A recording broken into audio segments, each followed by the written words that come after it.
It's been a very good team, but over the last few years they've had some struggles, and they look to try to get things turned around. But they have a tough first week opponent with Lyndon coming to visit Central Heights here tonight. And so that game will be kicking off at 6:40 is when Luke Queen will take over the airwaves with his portion of the Super Stands pregame show, along with Gary Bateman and his Super Stands cleaning service pregame show and the Rob Hedrick show. So a lot to get to here this evening. We are happy that you've joined us. We'll let you know. First of all, we plan to keep you updated on scores as much as possible. The Royals do play tonight. You will not hear them here on 1220 because of high school football, but we'll keep you posted with Royals scores throughout the evening as we go, as the evening progresses. Want to let you also know that we'll keep you up to date with area high school scores as they are available.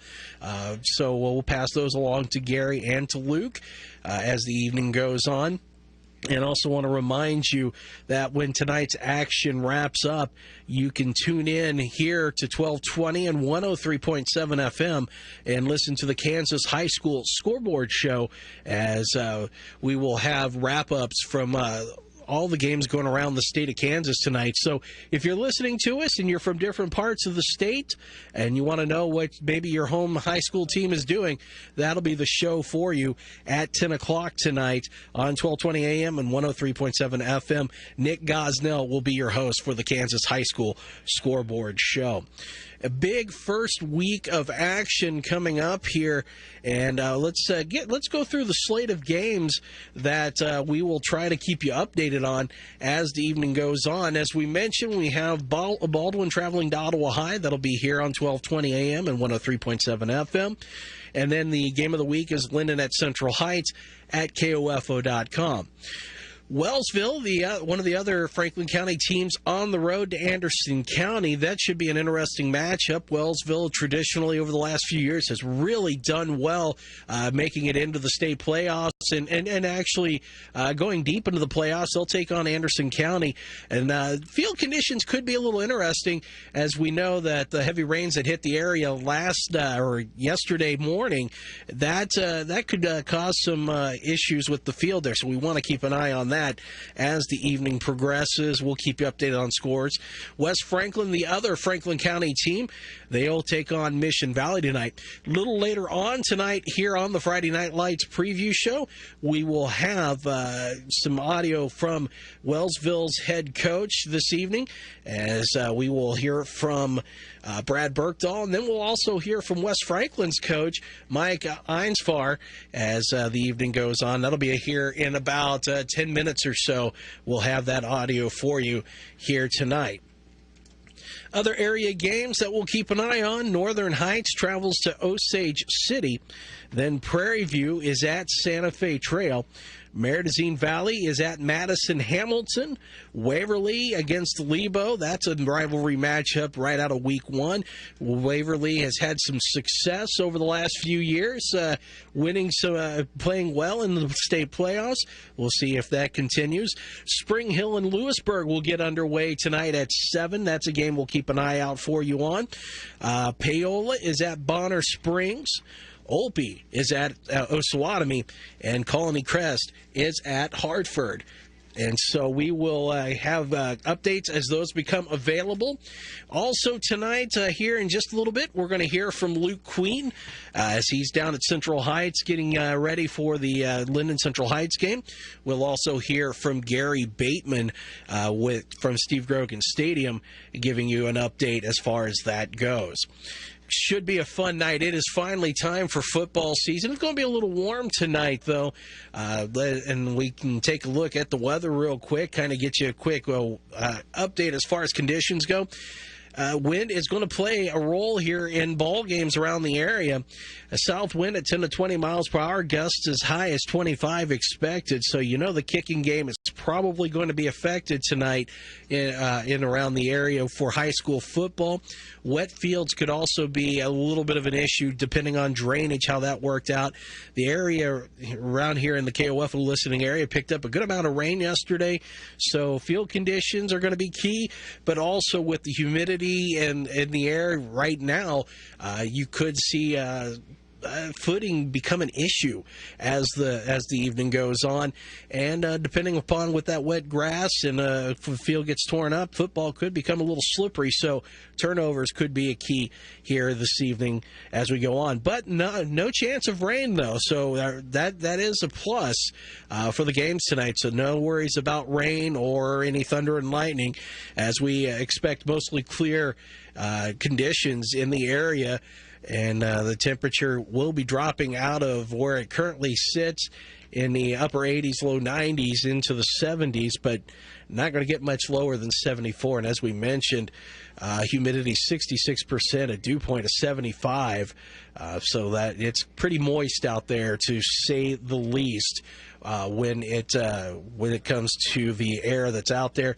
Wind speeds roughly out of the south at 17.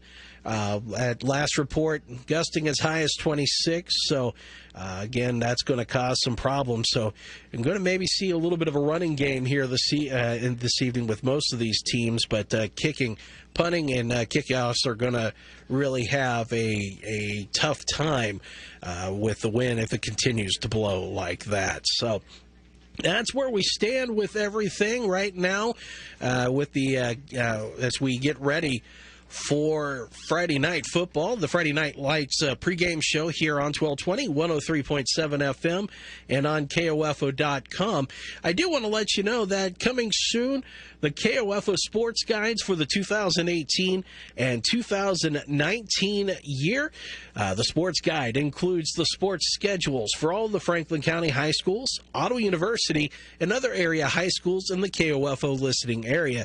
It's a great way to know when and where your favorite team and school are playing. So look for the sports guides at sponsor locations coming soon. We're going to take a 2-minute break, and when we come back, we will start to get you ready for tonight's action. But first, we're going to take a break. You're listening to Friday Night Lights here on 1220, 103.7 FM, and on KOFO.com. Want to find out where your firearm skills stack up? Join the Gun Guys for League Night every Thursday at 4 at 412 South Main in downtown Ottawa. Find out more online at thegunguys.net or call them 418-0711. This is Edward Jones financial advisor Ryan Henningsen, inviting you to invest your time with me every other Wednesday morning at 8:35 during the Brad Howard Early Morning Show for another financial focus on KOFO. Ben Haggard, son of country music legend Merle Haggard, comes to the Ottawa Memorial Auditorium on Thursday, September 6th. First thing I remember knowing was a lonesome whistle blowing. General admission tickets are $15 and can be purchased at the OMA box office at 301 South Hickory, online at OttawaMemorialAuditorium.com, or at the door. Sing me back home. Doors open at 6 p.m. Pre-show acoustic set with the band Sailor begins at 6:45. Main show begins at 7:30 with Red Cheyenne. Being framed has never been more fun. See Ottawa Paint Frames and Decor, 109 South Main, Ottawa. Nothing is more important than the health of kids in Kansas. Schools and child care providers are doing their part to help kids grow up healthy by offering tasty, nutritious food choices and fun ways to be physically active. See what's going on with child nutrition and wellness in Kansas at www.kn-eat.org. Now is a great time to learn how to eat smart and play hard for life. Brought to you by the Kansas Department of Education and this station. Friday Night Lights back on the air on 1220 and 103.7 FM KOFO, also on KOFO.com. Top of the hour, we'll have kickoff of Week 1 of the Kansas high school football season. As we mentioned in the open, if you're listening to us on the mothership, 1220 KOFO, and also on 103.7 FM KOFO, we'll take you out to Steve Grogan Stadium where Gary Bateman will have the call. And then at 6:40, if you're listening to us on KOFO.com, we'll split away and take you down to Central Heights as Lyndon, the Tigers, come marching in to take on the Vikings in Week 1. And down in Central Heights for KOFO, we have Luke Queen as he'll be having the call. Luke, welcome into Friday Night Lights. This should be an interesting contest. Central Heights and Lyndon. Lyndon had their way last year with the Vikings, but a new regime and maybe some new blood, maybe some new life for this Vikings team. Who knows? Absolutely, Bob.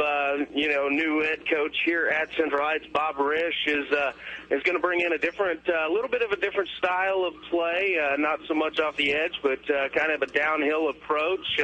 And Lyndon, always a good, powerful team, but right now just returns 3 seniors off of last year's squad. So a lot of younger players going to be out here for Lyndon here this evening. Which should be interesting. Lyndon has been a powerhouse over the last few years, and it seems like that they like to reload more than anything. Is this something that Lyndon fans should look forward to? Is a reload, or is this more of a rebuild? I really don't think at Lyndon they've ever really considered much of a rebuild. It has always been a reload, especially here as of late. I did see a few of the younger kids last year that got some time for Lyndon in a few games, and I'm sure that they're ready to step up and take the place of that graduating class from last year. Down in that area, you've been able to kind of walk around and see how things go. I mentioned in the open with the amount of rain that we had yesterday, what's the field look like down there? Is it still kind of wet, or is that something that they're not going to have to worry about? It actually, from up here at the, sitting right here in the press box at about the 50-yard line, it looks in great shape, ready to be played. You can tell we've had some rain, and they couldn't drop the blades on the mower, but hey, that's probably going to be everybody in this area because we've had a lot, and they've had to stay off of it. It looks absolutely wonderful out here this evening. All right, Luke, we appreciate it. We'll get you. We'll take you out to Luke at 6:40. He'll have interviews with Coach Risch during the Super Sam's cleaning service pregame show. And Luke, have a good call tonight. Thanks for joining us for Friday Night Lights. Thanks for having me, Bob. Enjoy it. And now let's take it out to Gary Bateman, who is at Steve Grogan Stadium. And Gary, welcome into the program as another year of Ottawa High football, and they don't really get an easy Week 1 opponent. They get a rival in Baldwin. Yeah, and I think maybe, Bob, that's actually to somewhat their benefit. They're playing a team that they know very well, and coming out here when you're trying to kind of fold in some new people into the mix, having somebody that you kind of have a good feel for is certainly not a bad idea, I think. What should we look forward to this year with this Ottawa High squad? Do we see some pieces in there that could lead them to maybe another chance at the playoffs this year? Well, they've got some talent out here for sure, and some of it's young, but certainly some athletic people at the skill positions. They've got some big guys on the line. I think maybe one of the main things that we're going to be concerned about is depth. Last year the Cyclones were kind of decimated by injury over time, and they really can't afford that again this year, although the numbers are not bad for sophomore through the senior class, and it'll kind of remain to be seen, but this is a good opening test. Last year the Bulldogs beat the Cyclones by 8. We'll see probably a single wing out of Baldwin here this evening as their fine quarterback from last year, Luke Laskowski, graduated. But it ought to be a good ball game. For Ottawa High, as you mentioned, bring up returners. What does it look like for upperclassmen returning starters for Ottawa High? Well, Xavi Bife, who kind of stepped in after his brother Devion got hurt and really ran the ball well, he'll be playing one of the running back spots. Elias White, who played mostly on the edge last year, he's going to be in the backfield this year. And Jackson Allen, who missed last year due to concussion protocol, he is back. He's going to give it a shot here for his senior season at the QB spot. And I think another person that Coach Hedrick mentioned was big wide receiver Gabriel Bueno as being maybe a key also for this football team here this year. And that should, it sounds like with those returning pieces that there is a lot of positivity coming into this season. Well, I think so, yeah. And I think Coach was happy with the scrimmage last Friday night. And, playing in front of your home crowd on game one is, I think, a benefit as well. We've got a perfect evening for football. The wind's going to be a little bit of a factor, but the field looks in fantastic condition here. And that's one thing that as you heard, talking with Luke about, with the amount of rain, is there any concern that the field might get chewed up? I don't think so. I think it drains pretty well here now. That didn't used to be the case, I don't believe, but I think it drains pretty well now. And just basically what I'm seeing here out in warm-ups, I'm not seeing anybody having problems with it. So it should be a good night of football at Steve Grogan Stadium. And if you can't make it out there, well, make it to your radio here on 1220 AM and 103.7 FM KOFO. We'll have Gary Bateman with the Super Stands Cleaning Service pregame show at 6:40, and he'll talk with Coach Rob Hedrick about this Week 1 matchup. Gary, have a good call, and we will have you on the air here in probably about 15 minutes. Okay, Bob. Thanks a lot. Thank you, Gary. So as we have, we've talked with Luke and Gary at the locations tonight for our games that we're broadcasting. I want to say thank you to Sam White, who earlier in the week was able to get some time and talk with West Franklin head coach as they get ready to open up the season against Mission Valley. And so let's take you to Sam White's conversation with West Franklin head coach Mike Einsfar. Alrighty, so you're opening up against a familiar foe, Mission Valley. If you and the group of gentlemen out there, are you preparing any different than you normally would, or you just taking this thing headstrong and hoping for a win right out of the gate? Well, we all hope for a win. We've been preparing all summer, and Mission Valley in the last few years has been a pretty solid team with good kids that play hard. I know they're on their third coach here in 3 years, and so there's a little bit of an unknown on it as to what offensively and defensively they're going to run. But generally speaking, the last few years you can count on Mission Valley being a pretty solid team. So that has kept us motivated as far as the opponent we're getting ready to play. But as in most years, I try to get my kids to focus on what we do. Yes, we got to prepare and get ready for what offensively and defensively other teams are working, but especially early on, we've got to make sure that we're sound in what we're doing and we can block and tackle and play within the lines as hard as we can.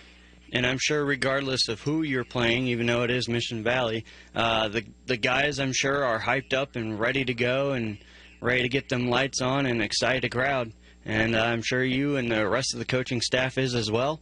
Oh, absolutely. At this point of the year, everybody's undefeated, and everybody's got lots of enthusiasm, and we're no different. I mean, we got some really good kids who have a right to be enthusiastic. They've had, a good off season and worked hard, and at this point in time, where everybody's healthy and we've got a good schedule in front of us. Well, awesome. Well, let me just say, be one of the first to good luck to you and not only and players for not only tomorrow but the remainder of the season, and hopefully it's a good one. Well, I appreciate it. I do appreciate the support. I want to say thanks to Sam again. He also had a chance to talk with Wellsville High head football coach Brad Berkdahl as Wellsville travels down Highway 59 to Anderson County. Well, more than likely 35 to 59, but hey, who's counting? I'm not Google Maps. So Wellsville traveling on the road to Anderson County. Sam White had a chance to talk with Brad Berkdahl, and here's what Coach Berkdahl had to say. So the team has had 10-win seasons 2 of the last 3 years. What are kind of the expectations going into the 2018 year? Well, we've had really, really good players, and I think we have really, really good players back this year as well. So, one of the things that's exciting for me is to see the guys who, when they finally get their chance and get their role, step up. And I definitely think that's the key to our season this year is just guys that have been playing behind really good football players. It's their turn, and they've worked for it, and they've practiced hard. So we're definitely excited to see that. You open against Anderson County. I've done fairly well over the last few years against the Bulldogs. What's the mindset going into this game and hoping to maybe get a fourth straight win? Yeah, we've played well against them. Last year, I think we caught them on the night that they weren't playing very good at all, and a lot of things we did, worked out very well for us last year. So this year we got to get off to a fast start. Every coach says that, but honestly, I think we're playing a few new guys, and I think just for their confidence that we need to get out for a fast start. So. Well, Coach, let me be one of the first to say good luck this season, and hopefully the Eagles do well. Thanks a lot. Yeah, we're excited. And again, thanks to Sam White, who was able to get that audio for us, as we hope to every week to have a chat with the Franklin County teams who won't be featured on the games we're broadcasting. We at least want to try to give some information about what's going to be going on with their games as the football season progresses. We are just about 10 minutes away from taking you out to your prospective games, depending upon where you're listening to us at. A reminder, 12:20 a.m. and 103.7 FM KOFO. You will be taken to Steve Grogan Stadium, where Gary Bateman has the call as Baldwin will take on Ottawa High. That game will also be heard on KOFO.com, but also exclusively on KOFO.com. It'll be Luke Queen who will have the call as Lyndon is going to take on Central Heights tonight, and Luke Queen will take over at 6:40 as they'll both have their version of the Superstands Cleaning Service pregame show. So a lot to look forward to.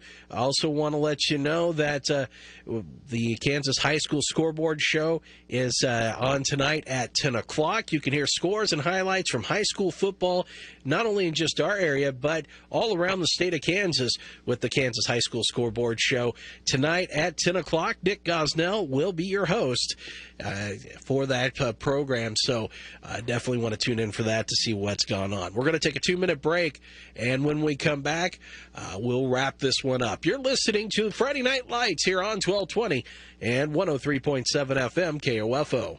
No matter where you live, the Home Depot has all the supplies you need for your lawn or gardening projects. With regionally selected plants that thrive where you live, the Home Depot has what you need to grow a successful garden. They've got spring garden essentials like colorful annuals, potting soil, and mulch from brands like Earthgrow, Vigoro, and Scott's. You'll also find plenty of DIY project ideas that'll make for fun outdoor activities. Visit HomeDepot.com/outdoors for details. The Home Depot. More saving, more doing.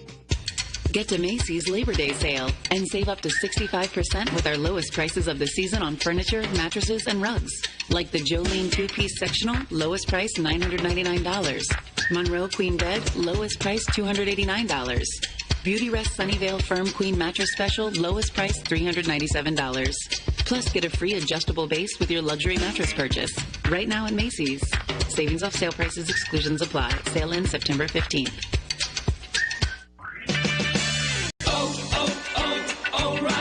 Need auto parts but can't get to a store right now? Head to O'ReillyAuto.com. Buy your parts online and pick them up in any of the 5,000 O'Reilly Auto Parts stores nationwide. No shipping cost, easy returns, and convenient pickup on your schedule. Shop your way at O'ReillyAuto.com. O'Reilly Auto Parts. Better prices every day. O'Reilly Auto Parts. Napa know-how. Right now, Prestone Coolant is just $12.99 at Napa. Its temperature-controlling formula helps keep your engine cool, or as the kids say, chill. But don't worry, Prestone Coolant won't start calling you dude or crash on your couch. It'll just keep your engine cool for an affordable price, just $12.99. Quality parts, helpful people. That's Napa know-how. Napa know-how. At participating Napa Auto Parts stores. Offer expires 8/31/18.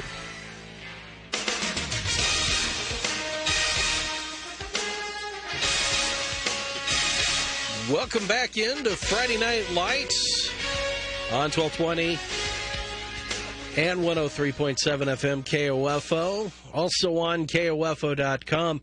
We'll be splitting to your locations for your games here in about 8 minutes. But I want to ask a very simple question. How would you like to win cash from KOFO and Bank Midwest? You can enter the Count the Cash promotion by guessing how much cash and coin are in the KOFO Bank Midwest Cash Cube, and you could win $1,037. You can see the cube at Bank Midwest at 5th and Main daily and at the sponsors' locations during live remotes. You can guess one time at each location. You must be 18 years old to win, and no purchase is necessary. We'll broadcast live from Bank Midwest on October 24th at the big Reveal the Winner party. Prizes will be awarded to our top 5 closest guesses, including KOFO goodies, a Sammy Ojale autographed basketball, a flat screen TV, and the grand prize of $1,037 in cash. So keep listening for the next remote sponsor location and win cash from Bank Midwest and KOFO. So as we get ready for kickoff tonight for high school football, I want to remind you that we will have college football on the air tomorrow night as the Ottawa University Braves football team will start their season on the road at Bethel. I will join you for the Super Stands Cleaning Service pregame show at 6 o'clock here on 103.7 FM, 1220 AM, and on KOFO.com. We'll have kickoff at 7. We'll talk with head coach Kent Kessinger. We'll also talk with the offensive coordinator Kern White and defensive coordinator Thomas Pearson about this year's Braves squad as the Braves go on the road to take on Bethel. So again, 6 o'clock start for the Super Stands Cleaning Service pregame show, 7 o'clock kickoff. And you'll hear it here on the Mothership, 1220 AM, also on 103.7 FM and KOFO.com. So a lot to get going here on our first edition of Friday Night Football. We spoke with Gary Bateman and also Luke Queen as we will get ready to send out here in just a few minutes. And should be an exciting night of football here on 1220 and 103.7 FM, also on KOFO.com.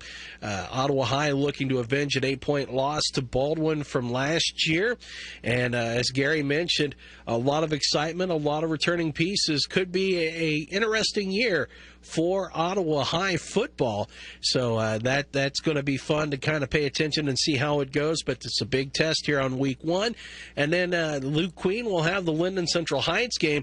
And again, that's going to be an interesting game to watch because last year, the way things went, Central Heights and Lyndon, it didn't go so well for Central Heights, but with a new coach, new attitude, maybe see some things change. But Lyndon, always a powerhouse, and of course, they're reloading to try again for another state title, and Lyndon has really done a good job over the last several years of just rolling through not only regular season, but once they get into the playoffs, going pretty far at times during the season.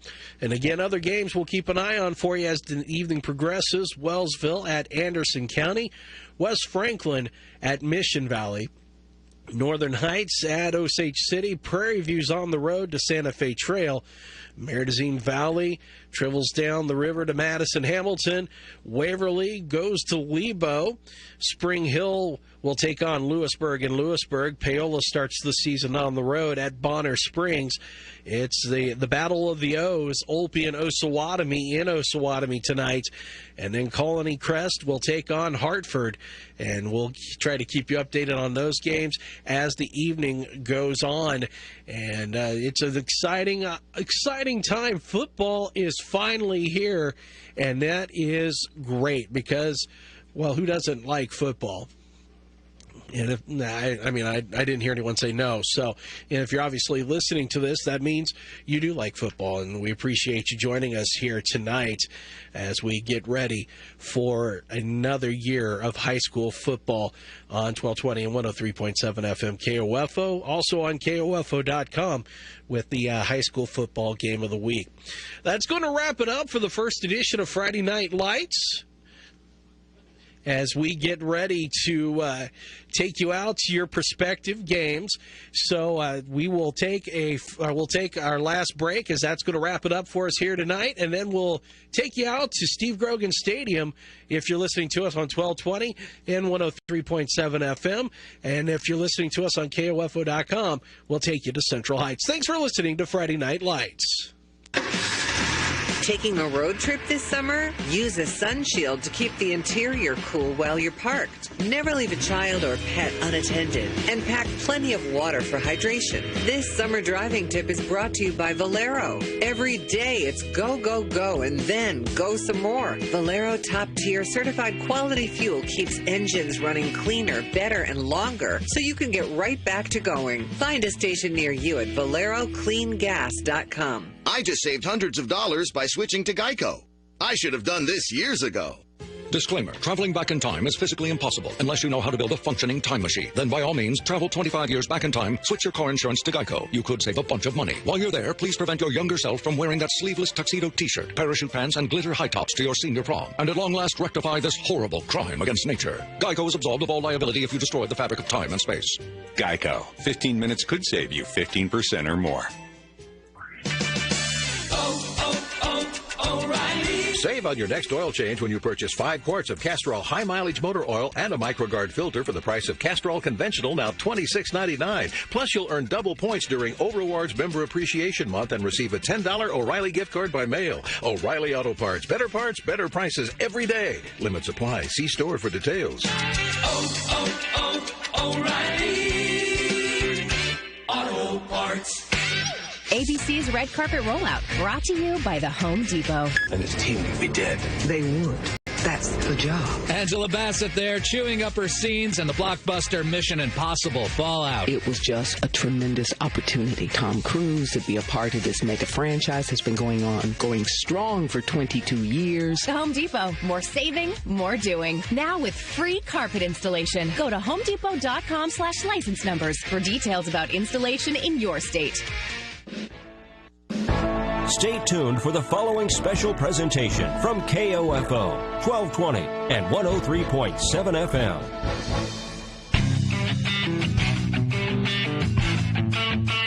KOFO, your sports source for East Central Kansas, welcomes you to this Game of the Week football broadcast and the Superstands Cleaning Service pregame show, heard exclusively online at KOFO.com. Make Superstands your cleaning man for carpet, upholstery, furniture, or tile. Call Superstands Cleaning Service for a free estimate today at 418-2463. Now, for a preview of tonight's game, here's Luke Queen. And welcome, everybody, to the Superstands Cleaning Service pregame show here on KOFO.com's High School Game of the Week. Luke Queen, I am at Central Heights High School this evening, where the Vikings welcome in the Tigers from Lyndon High School here in first week of high school football action across the state of Kansas. It is a wonderful evening. Quite a breeze out of the south, but the sun is out, and everybody looks to be ready to get going here with high school football.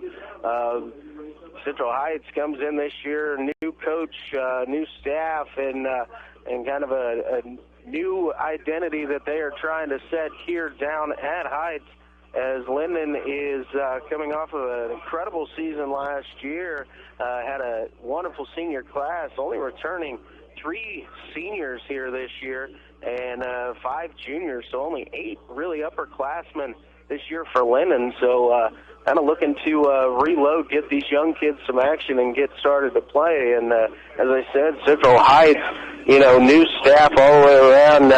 Head coach Bob Risch takes over, coming in here in his first year, and looking to get Central Heights back, going back in the right direction. Had a rough year last year, but brings back 4 or 5 offensive linemen. So, he's got the guys up front that he would want to have to start the program. That is for sure. So, again, down here at Central Heights on a good evening for high school football, where Central Heights is hosting Lyndon. And what could be a very interesting matchup here on opening night for high school football.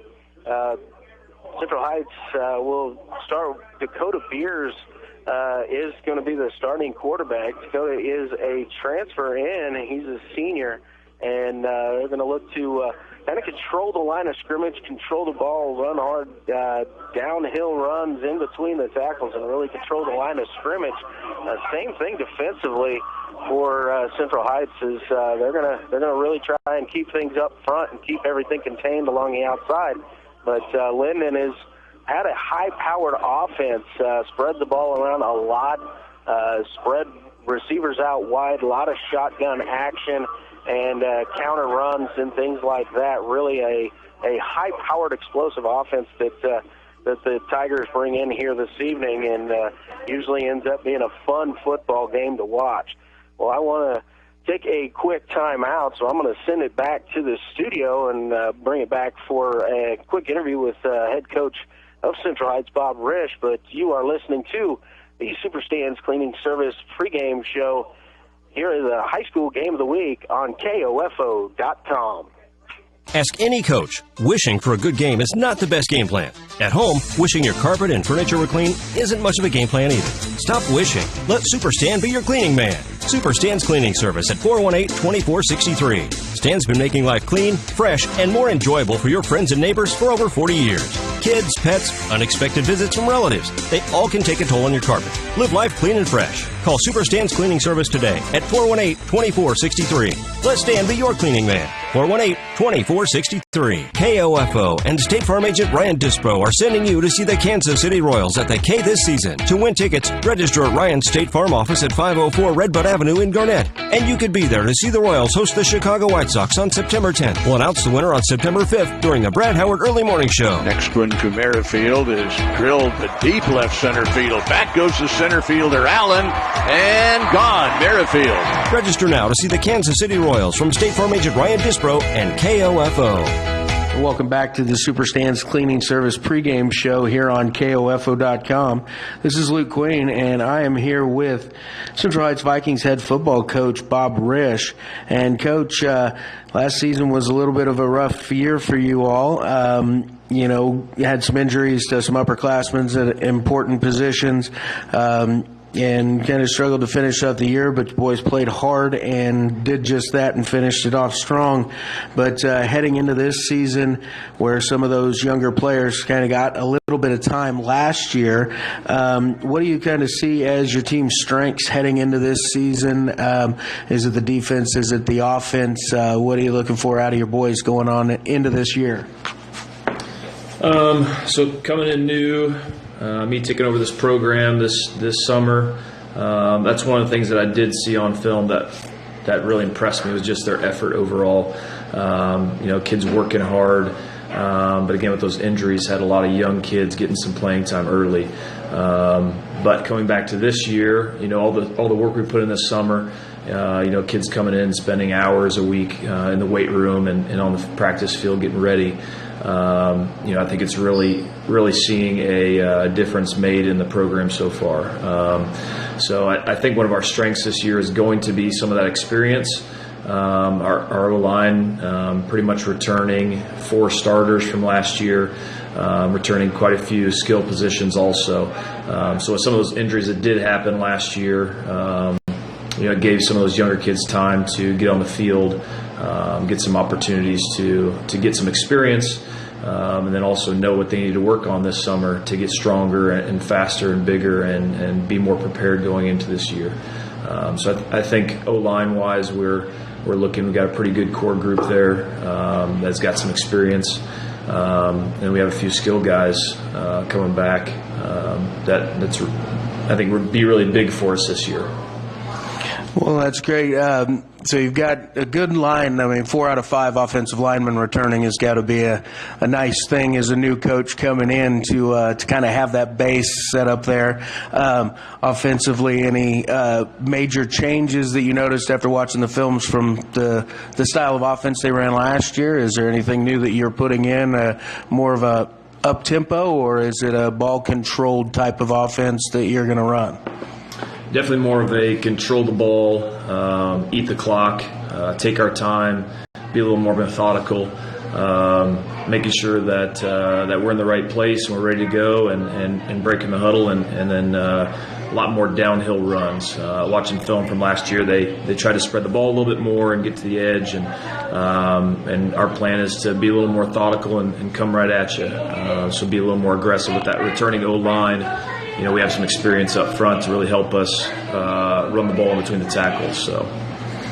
All right. Well, this is Luke Queen, and you're listening to the Super Stands Cleaning Service pregame show here on KOFO.com. We're going to take a quick timeout, and we'll be back to preview tonight's game with Vikings head coach Bob Risch. Ask any coach. Wishing for a good game is not the best game plan. At home, wishing your carpet and furniture were clean isn't much of a game plan either. Stop wishing. Let Super Stan be your cleaning man. Super Stan's Cleaning Service at 418-2463. Stan's been making life clean, fresh, and more enjoyable for your friends and neighbors for over 40 years. Kids, pets, unexpected visits from relatives. They all can take a toll on your carpet. Live life clean and fresh. Call Super Stan's Cleaning Service today at 418-2463. Let Stan be your cleaning man. 418-2463. You've spent countless hours and more money than you even realize establishing and running your business. When was the last time you evaluated how you're marketing your business? Other than your family and a few friends, how many potential customers or clients even know where you are or what you do?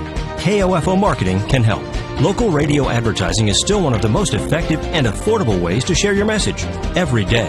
Daily radio advertising builds image, trust, and value. Don't you want that for your business?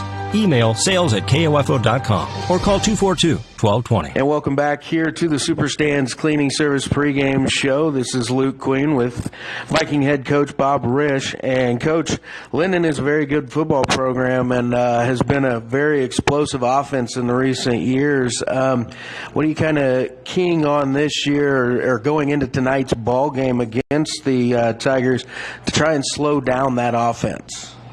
I think that's absolutely right. They're a program that perennially is pretty good, and generally have a few athletes on the field that can get to the edge and really have some explosive plays. So I think the biggest thing is trying to contain that, limiting those big plays, starting off in the run game and containing them, and then letting our DBs kind of run around and be athletic and make some plays. I think they have a few athletes that graduated from last year, but I also think they, based on the film I've seen, they have some athletes coming back too. So they just kind of perennially a good program that kind of reload and get ready to go. So kind of a challenge for us tonight. All right, and you had said that you're going to run a definite more ball control downhill style this year, which I think will go well as, controlling some clock here this evening and keeping that offense off the field. But like you said, Lyndon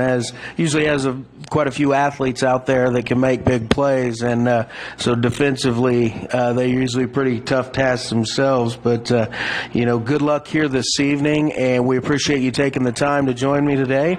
And good luck not only this evening but on the rest of the year. Well, thank you very much. I appreciate it. And that's Viking head coach Bob Risch, and you've been listening to the Super Stands Cleaning Service pregame show. We'll be back after this short break with a little bit more on tonight's matchup between Central Heights Vikings and the Lyndon High School Tigers here on KOFO.com. Thank you for listening to the Super Stands Cleaning Service Game of the Week football pregame show. Stand by. Kickoff is next. Let's see. That big yellow spot came from an ice cream cone. The brown spot was from a super hot cup of coffee. And that purpley blue-gray shadow over there, well, I just couldn't say. If you have troublesome carpet spots, spills, and stains, stop and call Super Stan, your cleaning man. Call 418-2463 for your free estimate. Eliminate spots, spills, stains, and purpley blue-gray shadows from your carpets. Super Stan's Cleaning Service, 418-2463.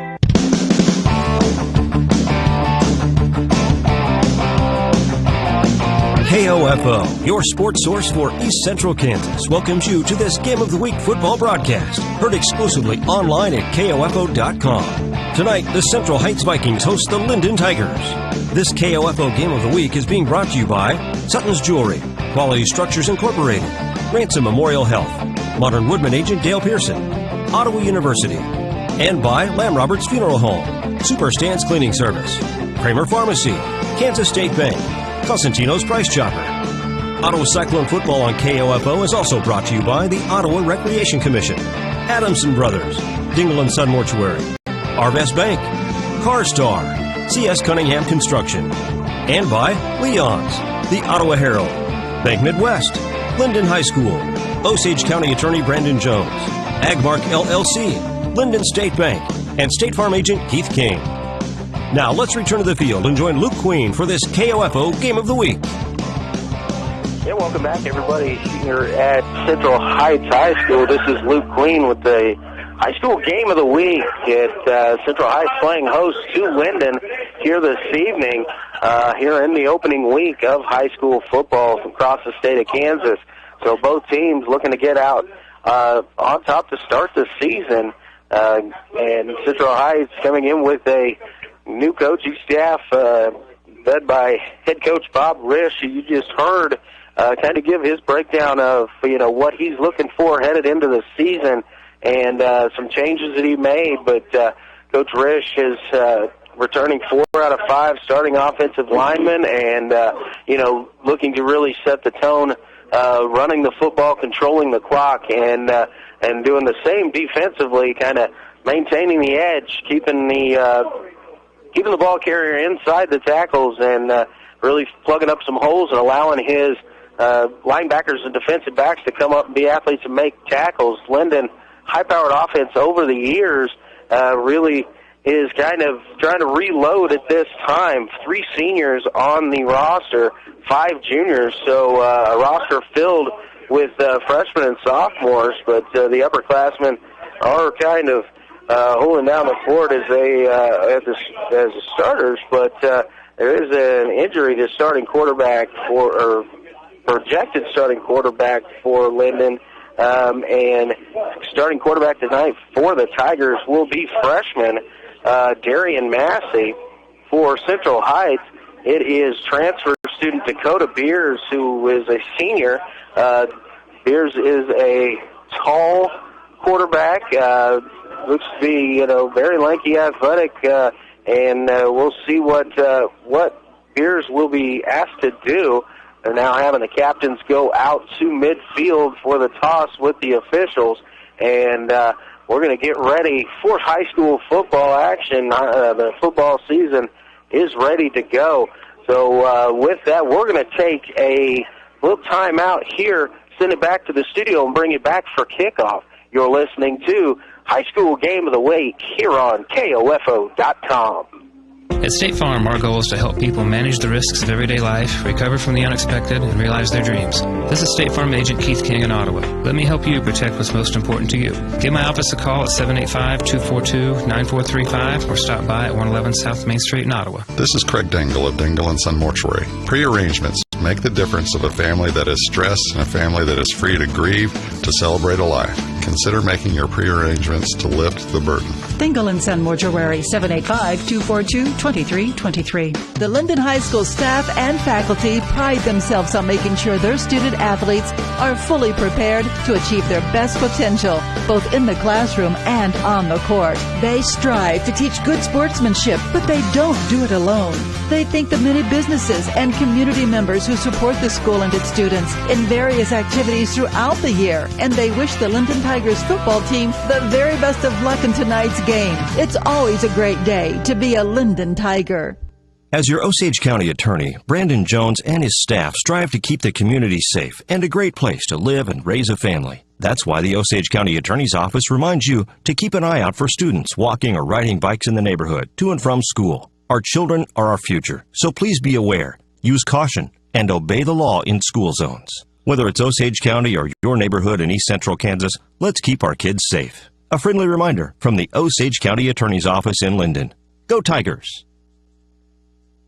To the high school game of the week, this is Luke Queen on KOFO.com down at Central Heights, where the Vikings are playing host to the Lyndon High School Tigers.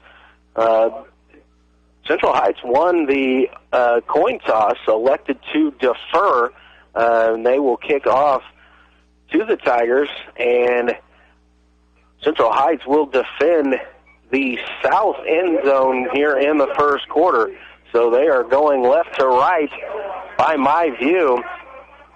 Dakota Beers looks to be in position. He will do the kicking duties as well as quarterback and listed as a linebacker defensively for the Vikings. The officials are getting their counts right, making sure there's not any extra players out on the field for either side. And now the official will hand the ball to Beers to be set on the tee. So we are ready for high school football action here on opening night across the state of Kansas. Beers back in position. He's got his hand raised. Vikings set up for the kick, and Beers' kick is away. It is taken short at about the 30-yard line. Ball goes to the ground. Now it's picked up, and the return is taken out across the 25 to about the 29-yard line. And Sean Hink on the return for the Tigers, where Lyndon will set up first down and 10 at just short of the 30-yard line. So we're going to say the 29, and we'll see the first action here for the Central Heights defense. Lyndon in the huddle, still player running onto the field. And now they've got the numbers that they want. Going to set up under center. Massey will take the calls. Single setback. Power to the left. Now it's going to be a pitch to the right. Hank taking it around the right end, and he breaks off of a couple tackles. Looks like he'll pick up about 7, maybe 8 on the play. And it'll bring up second down and short. He just got out across the 35 to the 36 is where the spot will be. So we'll say it's a gain of 7 on the play. Quickly out of the huddle come the Tigers. Now they're going to go into a shotgun. Backs flanking Massey on either side. Single set. It's twins to the right. It's going to be a quick handoff into the middle. A little counter play up the middle. And that will be number 18. That is Dustin Tobler with the carry. Tobler out across the 40-yard line to about the 42, so that'll be enough for the Tigers' first down, and it'll set up first down and 10 from the 42-yard line.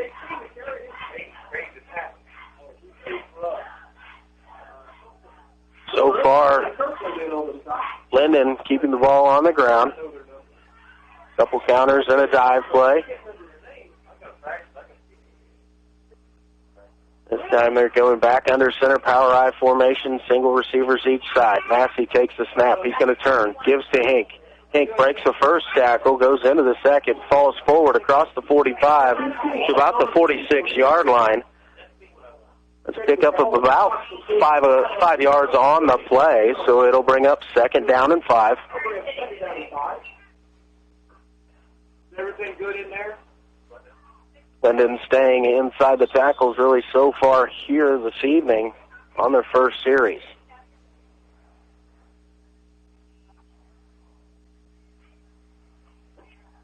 Now they're going to go, Lyndon will go with a shotgun formation, single back to the right, twins right, single left. Now it's going to be a fake. Massey's going to keep. He's got a little room along the right side. He's across the 50 and 45, and he'll be tackled down at the Central Heights 41-yard line. So a good gain there on the quarterback draw from Massey, and that will be a first down again here at the 41-yard line for Lyndon. Kind of ran a belly counter action play there. Massey read the end, kept the ball for himself. Good gain there on 2nd and 5.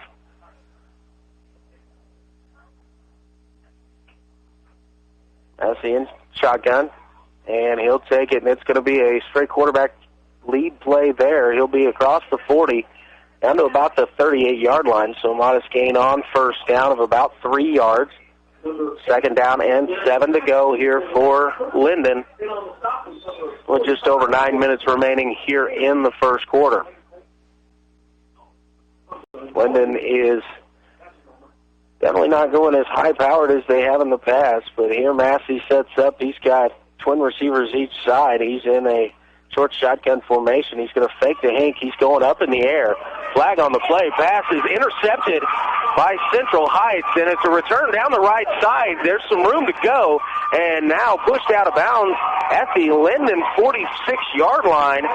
That was Mason Roberts on the interception, but we did have a flag on the play in the backfield as the ball was being released. So we're going to see what the penalty will be, and if this play stands, that'll be a great play there by the Central Heights defense. Roberts did a good job there of seeing that ball and going and getting it up at its highest point and making sure that the Lyndon Tigers receiver was unable to bring that down. Officials standing out about midfield right around the flag, having a conference about it.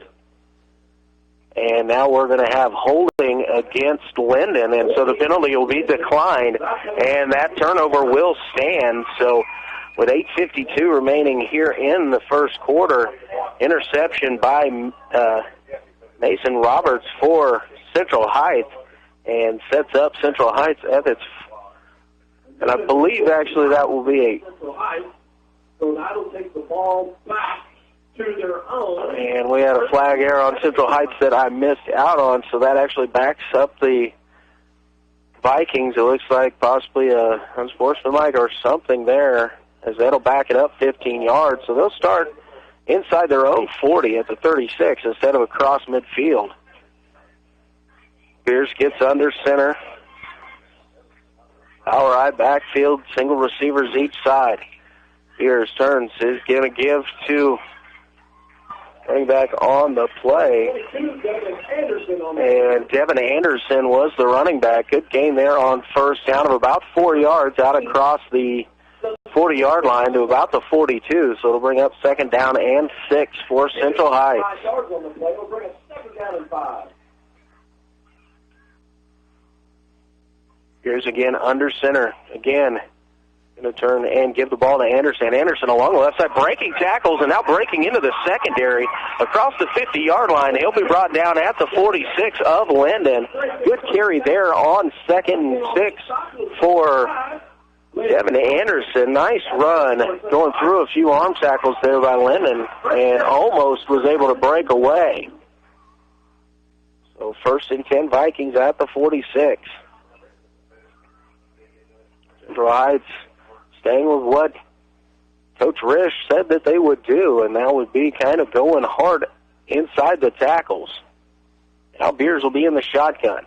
He's looking to pass. He's going to throw it out to the right, and it'll be intercepted. And now a return on for Lyndon, and at midfield, it'll be brought down there. Lake Croucher on the interception for the Tigers, and we've got another flag on the play, and I believe this one will probably be for an illegal block after the return, so it's going to push Lyndon back, so they will not start at midfield. And it is an illegal block against Lyndon. But they will maintain possession of the football here. So a couple turnovers early for both teams in the passing game. And the ball goes back over to the Tigers. 7:45 remaining here in the first quarter. Lyndon and Central Heights, no score. And Lyndon will start this drive at their 35-yard line. So after a big interception there by Mason Roberts, set up pretty good field position. Central Heights was attacking. Pass was just a little bit out in front of Cubitt, who was intercepted there by Croucher. Give is to Hink for Lyndon. He's going to try the left side. He's got a little bit of room along the outside, and he'll be across midfield and down at about the 48-yard line of Central Heights. But a big pickup there on first down for Lyndon, and it'll be the first down for the Tigers. It's going to bring a first down and 10 for Lyndon at about the 48. So Lyndon goes into the huddle. At the time, we'd like to thank a few people that help us out here bringing you these broadcasts. Dale Pearson and Modern Woodman, Dingle & Son Mortuary, Sutton's Jewelry, and Rance Memorial Health. Lyndon will come out of the huddle and come up to the line of scrimmage. Massey in the shotgun formation. He's going to give off to the right side on a little bit of a lead play there. And Tobler with the carry for Lyndon. And it's a pickup about 6, maybe 7 yards on the play. And it'll bring up second down and a long 4 yards, we'll say. Lyndon comes out of the huddle again. This time they're going to send twins to the right. Now it's going to be trips right. Single slot to the left. Massey in shotgun with Hinkle on his left. They're going to give to Hinkle. He's going to go around the right side. He's got a little daylight over there. He'll be pushed out of bounds, and he'll be down inside the 35. And I'm looking for the spot from the officials, and actually just inside the 35 at about the 34-yard line. But that'll be good enough for another Lyndon Tiger first down. So setting up first and 10 at the 34. Hink is running the ball both left and right on the counter and just a jet sweep action. Seemed to be kind of the workhorse here in the first quarter. Twins left, single receiver to the right, backs flanking Massey both ways. This time it's going to be Hink again to the left. He's got some running room to block. He's going to take it around the edge. He's looking for the end zone, but he will be knocked out just short at about the 5, maybe the 6-yard line. He's just outside of my view. Yes, it is down at the 6-yard line, so a big run there by Hink, and that'll set up Lyndon first down and goal at the 6. First and goal for Lyndon from the 6-yard line. Again, Hink getting the majority of the work here for Lyndon here in the first quarter. Got 6 minutes to go here in the quarter, and Lyndon knocking on the doorstep. Single receivers each side, tight end set up to the right. Massey going to go power eye under center. He takes it, turns around, gives the ball to Hink, cuts to the right, and now he goes upfield, and the arms are extended, and it is a 6-yard touchdown run for Hink of Lyndon, and that'll put Lyndon on the board. 5:55 remaining, and the score 6-0. Lyndon with the conversion attempt coming up.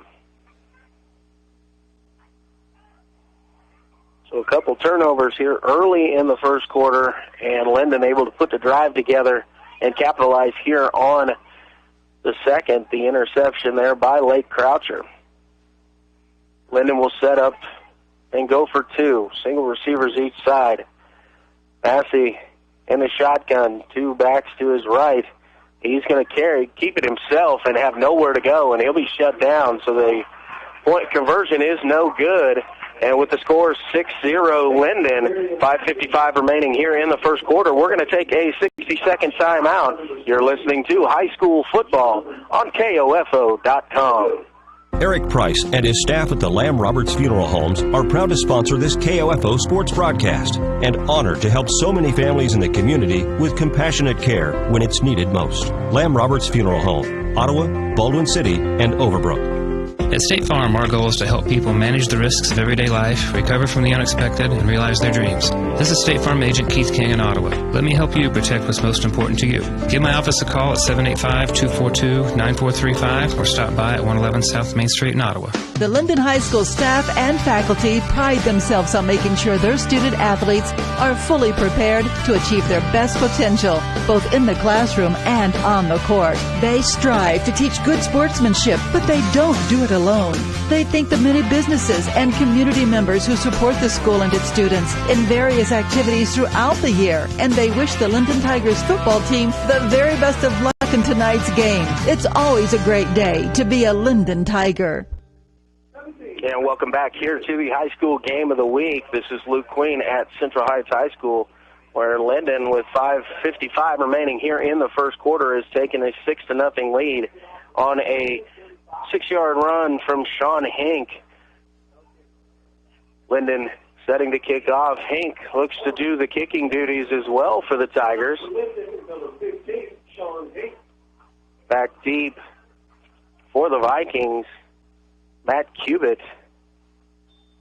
And I'm not sure who the other player is. Looks like number 3, and I don't have him on my score sheet. But kick is actually to the right, and it is shanked out of bounds just across the 40-yard line. So this will actually work out well for the Vikings, as it'll set them up with good field position here to start out their second drive of the first quarter. Their first drive, they moved the ball well on a few runs as they controlled the clock. They went to the air, and Dakota Beer's pass was just a little bit wide and intercepted, and that set up the touchdown drive for Lyndon. Vikings will start at the 35-yard line. First down and 10. Going to go single receiver to the left, Twins to the right. Roberts in the backfield, and Beers will take the snap. He's going to give to Roberts. Roberts tries the right side, and not much there. He'll lose a yard on the play. It'll bring up second down and 11 for the Vikings now from their own 34-yard line. Loss of a yard on the play will bring up second down and 11. So Heights tried to spread it a little bit there and see if they could catch Lyndon inside the box. Unable to do so. Now back in a power I formation. They're going to give it back to running back Devin Anderson along the left side. Anderson with a good solid run, breaking through a few tackles there. He'll be out to the 40-yard line, gain of 6 on the play. That'll bring up third down and about 5 yards to go for the Vikings. Gain of about 6 on the play. Vikings are looking for a first down here and keep this drive going as we go under 5 minutes remaining here in the first quarter. Beers under center. Twin receivers to the right. Beers is going to drop back, and he's immediately under pressure, and he'll be sacked for a loss of about 3, maybe 4 on the play, and that'll bring us back to about the 37-yard line. So it's going to bring up fourth down and about 8 yards to go, and the Vikings have the wind behind them, so couldn't tell if they're running on a kicking unit or they're running a few players in and out. Beers dropping back deep to look to be in punt formation here, and Croucher going to go back deep for Lyndon. Snap is back, and Beers' kick is away. It's out across the 50 and the 45. It'll go out of bounds at about the 40-yard line. The official along the far side is stepping it off, so it will be out at about the 42. So Vikings unable to do anything here on their second possession. And with 4 minutes remaining here in the first quarter, Lyndon will take over at the first down 10 at the 42-yard line. Lyndon comes out of the huddle. Looks like they're going to go 3 receivers to the left and single receiver to the right. Massey all alone in the backfield. Make that Twins to the right. Now Croucher coming in motion. Fake jet sweep, and Massey will keep it. Tries right up the middle, and he's shut down immediately there on the play. Looked like Jaden Lee on the stop. So good job there from Lee to come up from his linebacker position and make a play as he read that fake jet sweep well. So it's a gain of about maybe 1 on the play. Second down and 9 here for Lyndon. Massey going back under center. Power I to the left formation now. Single receivers each side. Massey's going to turn. The pitch is going to be back to Hank. Hank going to try the left side. He cuts it back towards the middle, and he jumps, is taken down as he crosses midfield, and he'll be down to about the 47-yard line, and that is good enough for a Tiger first down. So first and 10 at the Vikings 47. And we got a couple substitutions running in and out for Lyndon, trying to get the right personnel on the field. Lyndon comes to the line of scrimmage. They're going to go with a shotgun formation, backs flanking Massey on each side. Twins left, single receiver to the right. Give is going to be to Hank. He's going to try the left side again. and he'll be ridden down just across the 45 at about the 43-yard line. So a pickup of about 4 on the play. So it'll bring up second down and 6 for Lyndon.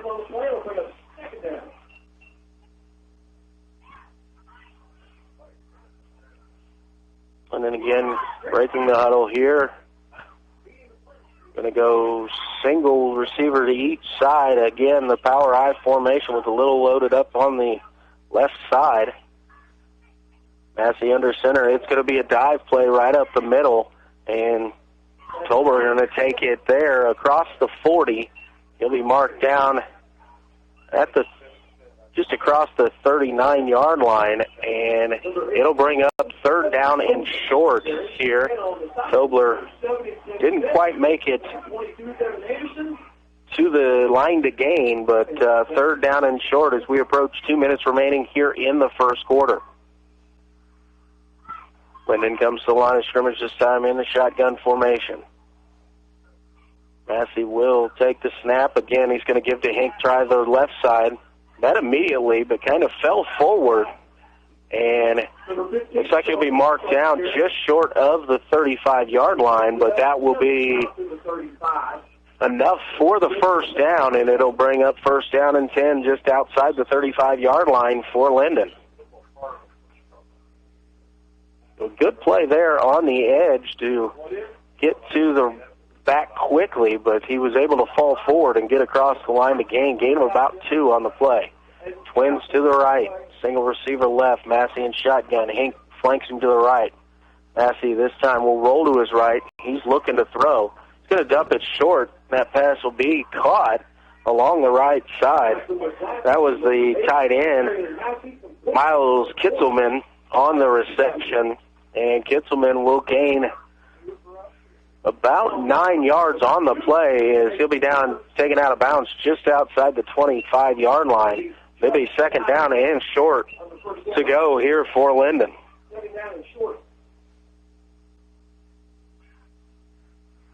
Lyndon in the past had been a quick strike and a run-and-gun offense. This year more into the huddle, in and out with this young team.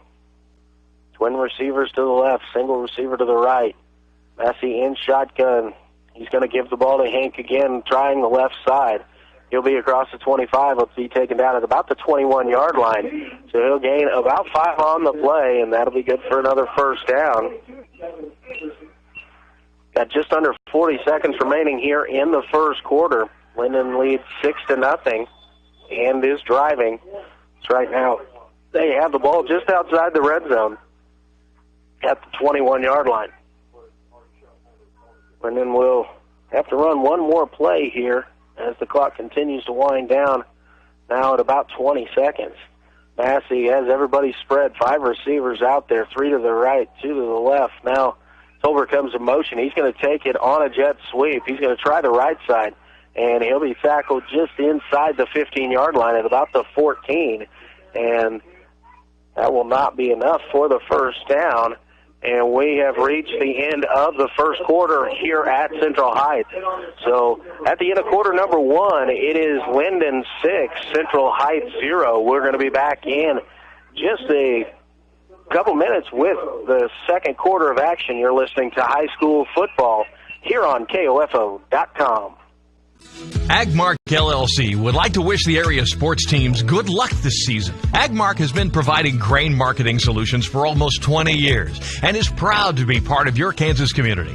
For grain bids, marketing information, and crop insurance analysis, contact Agmark toll-free, 888-848-9979, or visit our website at www.agmarkllc.com. Like us on Facebook and follow us on Twitter for current grain marketing information. Ask any coach. Wishing for a good game is not the best game plan. At home, wishing your carpet and furniture were clean isn't much of a game plan either. Stop wishing. Let Super Stan be your cleaning man. Super Stan's Cleaning Service at 418-2463. Stan's been making life clean, fresh, and more enjoyable for your friends and neighbors for over 40 years. Kids, pets, unexpected visits from relatives, they all can take a toll on your carpet. Live life clean and fresh. Call Super Stan's Cleaning Service today at 418-2463. Let Stan be your cleaning man. 418-2463. As your Osage County attorney, Brandon Jones and his staff strive to keep the community safe and a great place to live and raise a family. That's why the Osage County Attorney's Office reminds you to keep an eye out for students walking or riding bikes in the neighborhood to and from school. Our children are our future, so please be aware, use caution, and obey the law in school zones. Whether it's Osage County or your neighborhood in East Central Kansas, let's keep our kids safe. A friendly reminder from the Osage County Attorney's Office in Lyndon. Go Tigers! Quality Structures Incorporated in Richmond is proud to sponsor this KOFO sports broadcast. They know that experience matters on the field and when it comes to your building needs. Visit QualityStructures.com and put their years of experience in constructing post-frame buildings to work for you. Smart Ottawa shoppers know Cosentino's Price Chopper has the best rewards program in town. Only Price Chopper lets you earn points on all your purchases. Visit mypricechopper.com and start saving on food or fuel today. Shop Cosentino's, your local family-owned grocer since 1948. And we're back here at Central Heights. They're back into action here in the second quarter. Lyndon ran a little screen pass, got the ball just inside the 10-yard line, so that'll set up first down and goal at about the 8-yard line for the Tigers here with about 11:30 remaining in the first half. Lyndon leads 6-0. They come out 3 receivers to the left, single receiver to the right. Gibbs going to be up the middle to Hink. Hink's going to break it across the 5-yard line. He'll be taken down at about the 3, and that'll set up second down and goal from the 3. So a little quick counter action there to Hink, who has carried the bulk of the load here in the first half for Lyndon. He got on the board with a 6-yard touchdown run just under 6 minutes to play in the first quarter. Lyndon has really methodically moved the football here so far on this drive. It's been in about a little over 4 minutes, or 5 minutes so far. And a give to Hink along the right side. And he is in for the touchdown. So a 3-yard run there for Sean Hink. That's his second touchdown of the half. And that puts the score to 12-0. Lyndon with the 2-point conversion upcoming.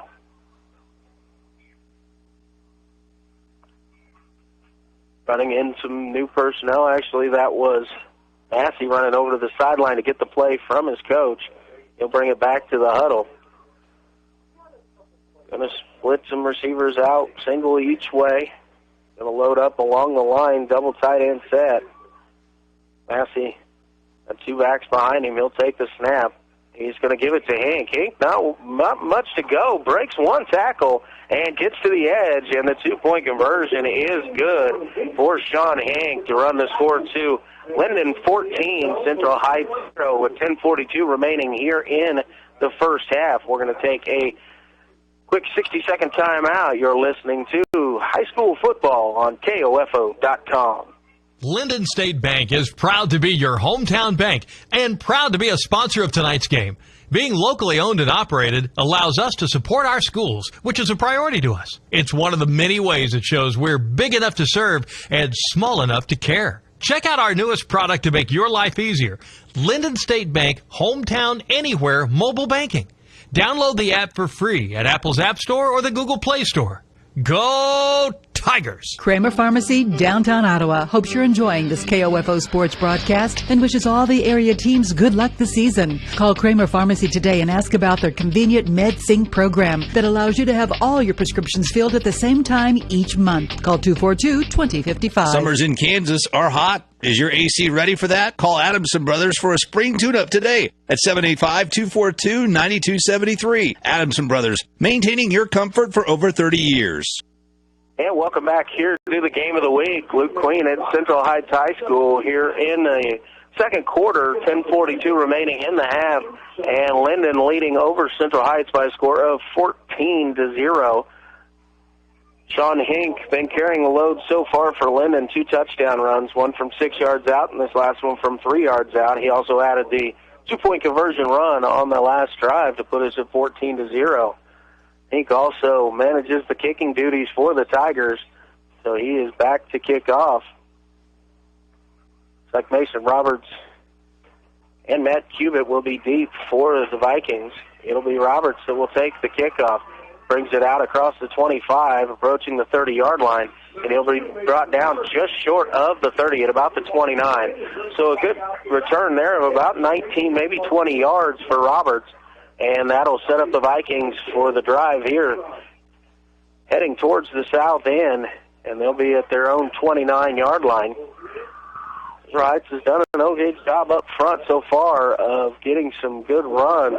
Devin Anderson with a couple of nice runs here in the first half, and we'll see if the Vikings continue to stay on the ground here as they trail 14-0.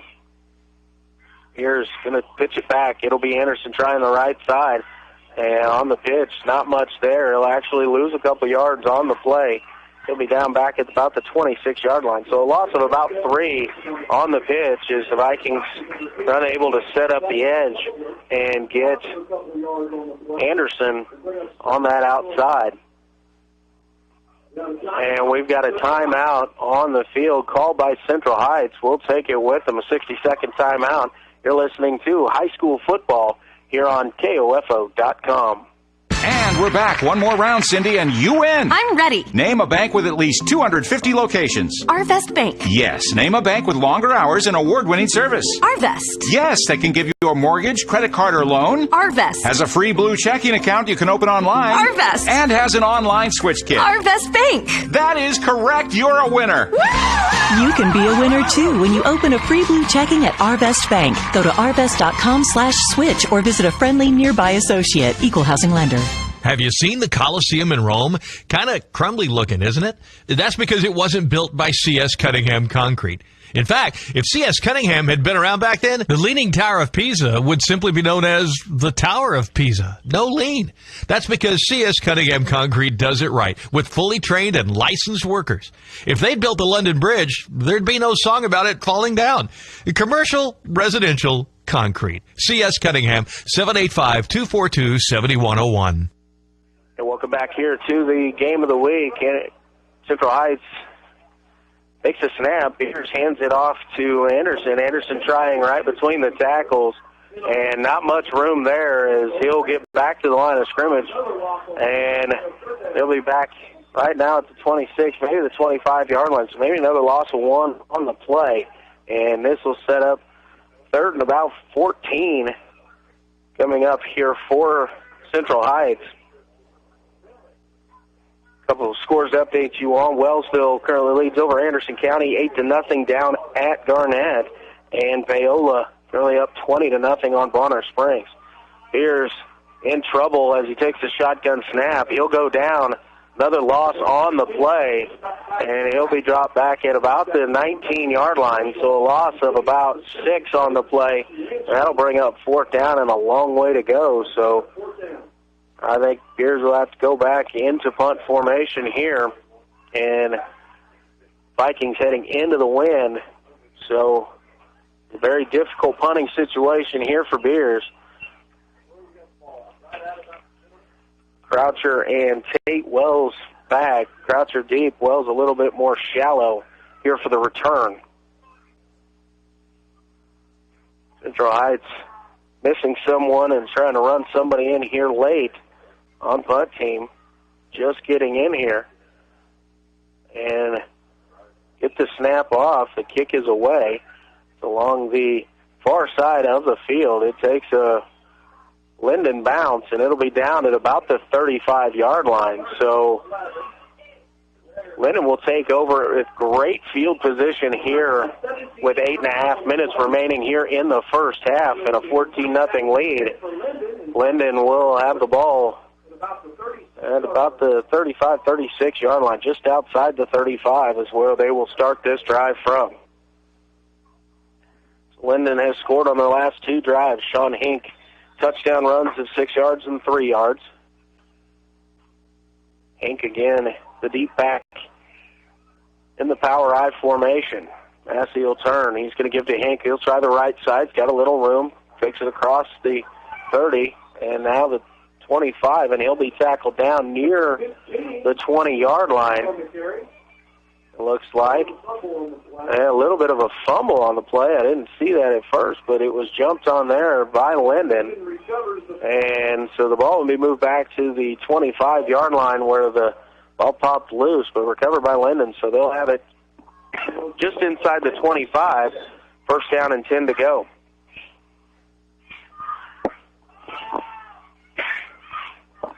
Massey has run to the sideline to get the play from Coach Holting, and he'll bring it in. He's got trip receivers to his right. Hank flanks him to the left, single receiver to the left.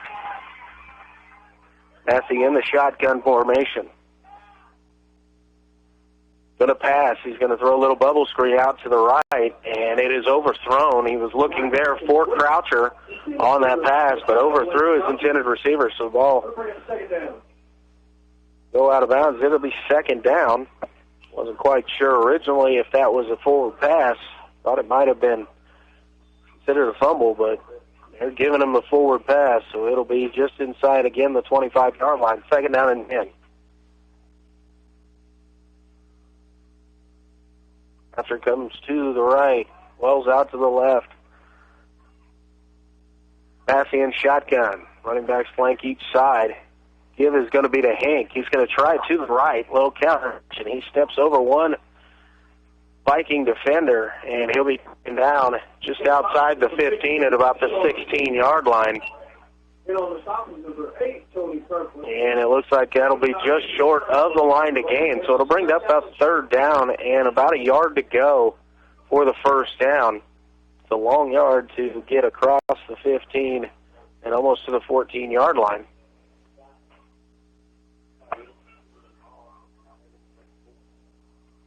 Again, single receivers each side, tight end to the right, in a power formation here. This looks like a quarterback lead play, and it is.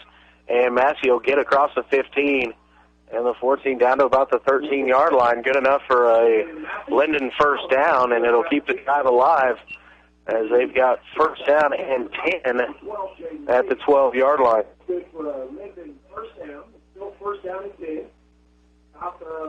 So Lyndon can't get a first down here without scoring a touchdown, but it'll be inside the 2-yard line if they get that first down.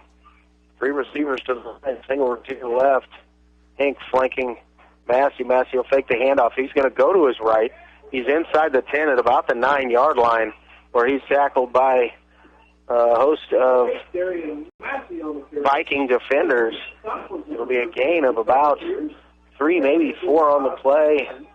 So it'll bring up second down and a very long 6 or a short 7 yards to go here for Lyndon.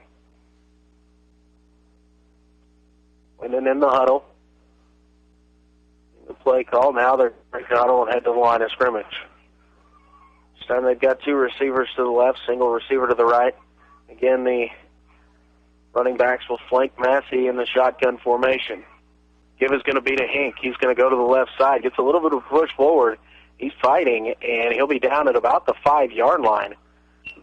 So it'll bring up third down and about, again, a long 2 or a short 3 for the first down. We've got under 6 minutes to play here in the first half. Lyndon at the 5-yard line. 3 yards for a first down, 5 yards for a touchdown. They lead here over Central Heights 14-0. Single receivers each side, power I formation. Hank deep in the backfield. The give will be to Hank. He's going to try a little bit off the right side. He's just inside the 5, down at about the 4-yard line. I'm not sure if that's enough for a first down, but it'll be fourth down and very short to go for Lyndon.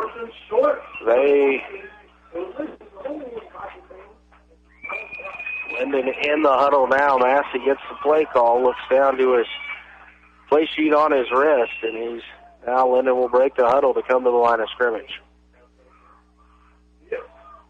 Lyndon going with twin receivers to the left, and we've got a timeout called, and this will be taken by Lyndon. We'll take it with them. We'll be back in 60 seconds for more of the high school game of the week here on KOFO.com. Want to win a shopping spree? You're in luck because the Ottawa Herald has partnered with Ottawa Main Street, and we're giving away $50 in Main Street bucks every month to one lucky winner. Go to ottawaherald.com/contest and enter today. At State Farm, our goal is to help people manage the risks of everyday life, recover from the unexpected, and realize their dreams.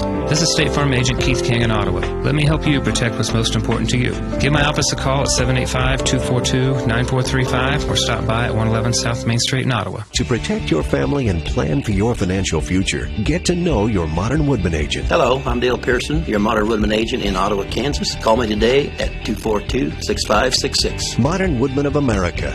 Touching lives, securing futures. Hey, it's me, your taste buds. What do you say we head over to Leon's? You know, used to be Poncho's. They're open now, and the vocal cords won't stop talking about them. Chicken fried steak, sandwiches, burgers, salads, and I hear they kept the chips and cheese. Yum. You take me there and I'll forgive you for that freezer burned whatever that was last night. Leon's, now open for lunch and dinner at 429 South Main, downtown Ottawa.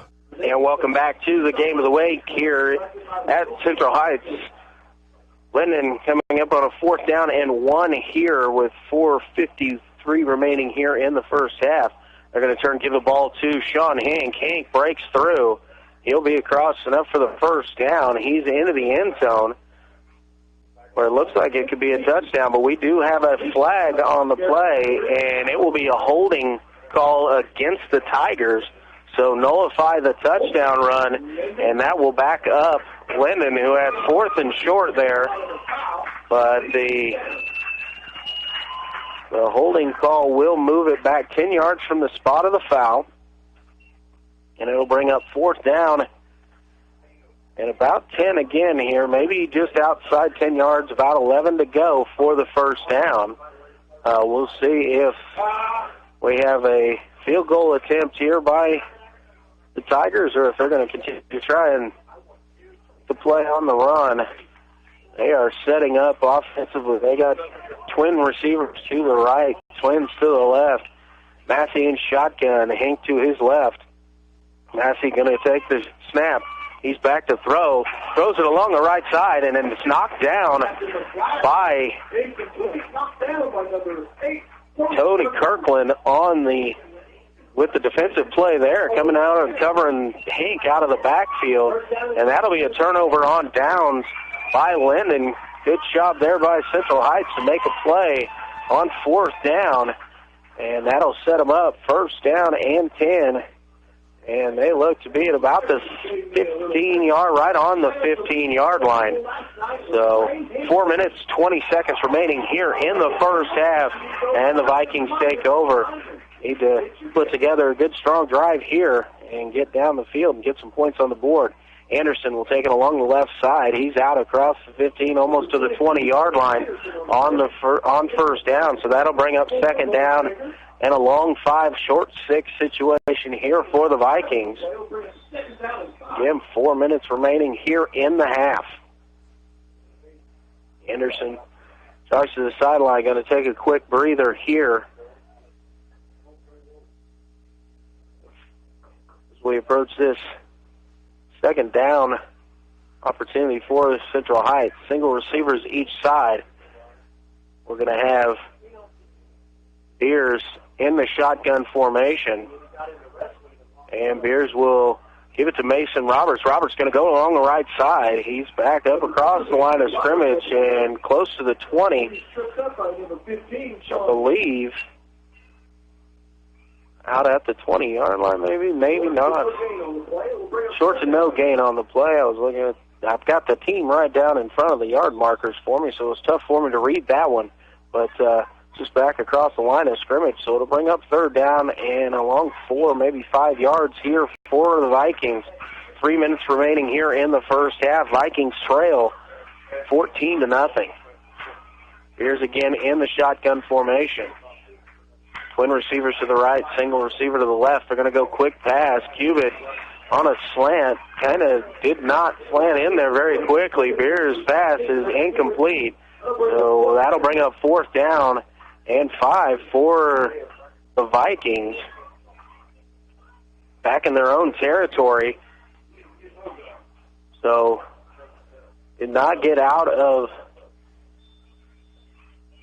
the shadows of their own goalpost, and they're going to have to kick it away. Beers will set up back about the 10-yard line to kick this ball away. Again, it is Wells and Croucher back deep for Lyndon.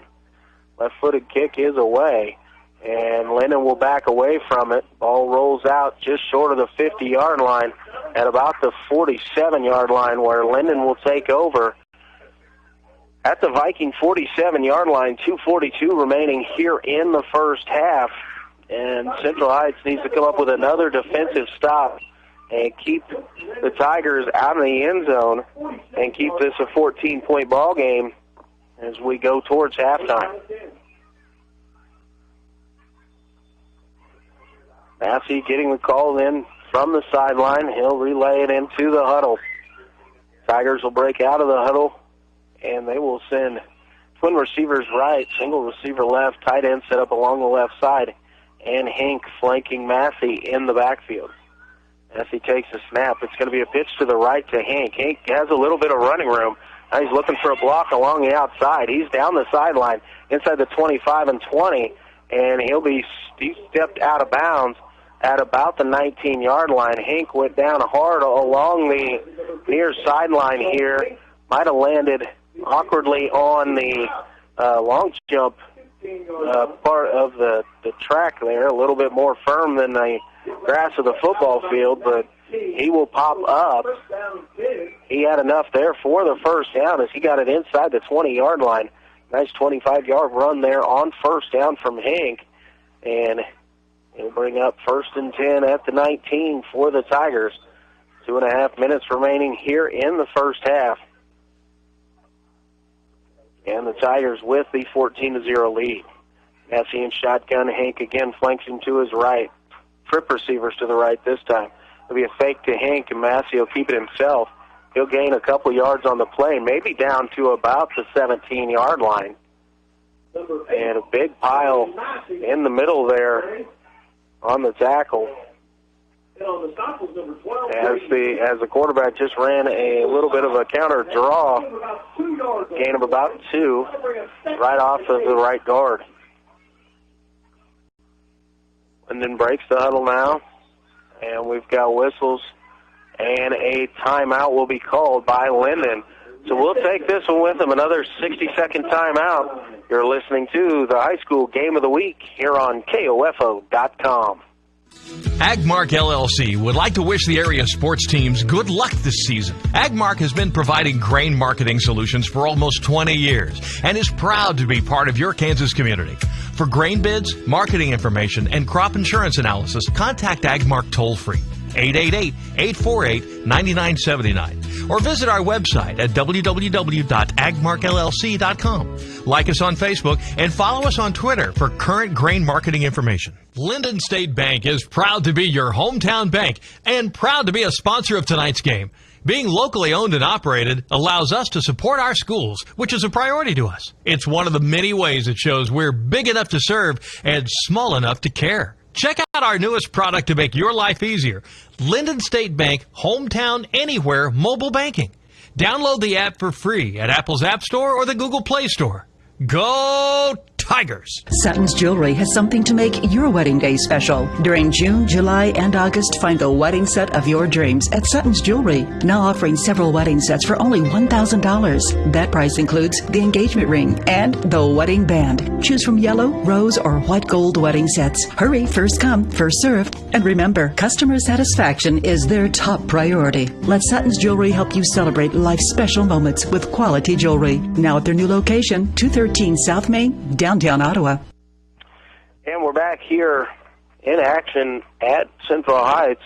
Lyndon tried a little bit of a flare pass out to the left, out to Hank. He caught it, went forward. Ball was knocked away, and I didn't see who came up with it. I believe it might have been Central Heights, but we also had a flag on the play. It is holding against Lyndon, and it was recovered by Central Heights. So Central Heights gets a stop, but they take over right back inside the 5-yard line is where they're going to start this drive with 1:54 remaining here in the first half. Lyndon has used a couple of its timeouts here in the half. So Central Heights needs a quick strike play to get out from right in front of their own end zone or drive this ball forward in any way they can. Going to take a lot for that line of Central Heights to get a push and get the ball moving forward. Here's lines up under center. In a turn, give it to Roberts. Roberts going to try the left side. He's got a little bit of room. He's out across the 10, maybe to the 11-yard line. Or looks like he's going to be spotted right at the 10-yard line. So good game there for Roberts on first down. Central Heights going quickly here. Again, they're going to give it out to Roberts. Roberts going to try the left side again, and he's only going to get about a yard on the play. Now it'll bring up third down and about 4 yards to go. And Central Heights seems to be moving awful quickly here. Apparently they're going to try and go quickly to see if they can get a big play strike. Third down and 4. Beers in the shotgun. He's going to give it off to Roberts. Roberts again along the left side. And he will not get to the line to gain. I believe he's going to be knocked out of bounds at the 14-yard line. And I believe it'll be fourth down and 1. The clock stops, 65 seconds remaining, 1:05 to go.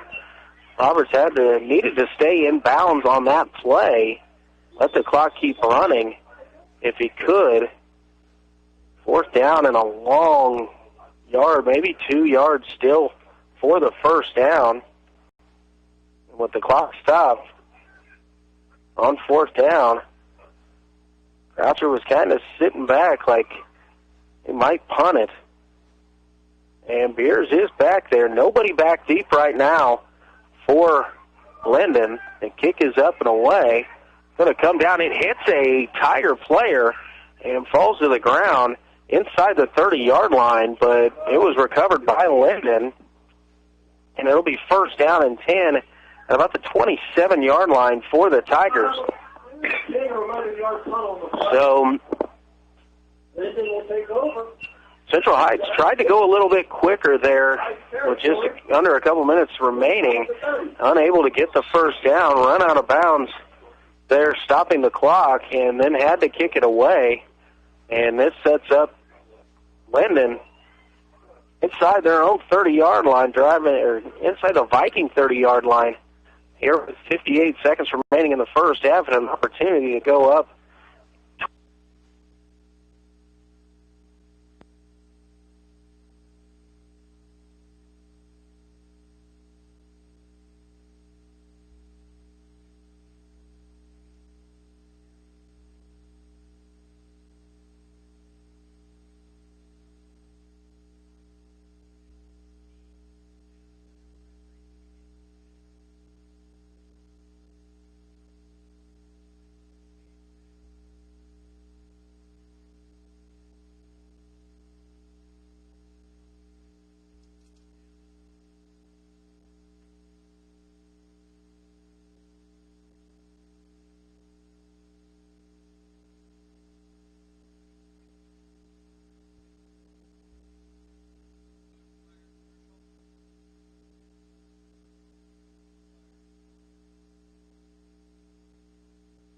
What it means to be an OU Brave is to be yourself.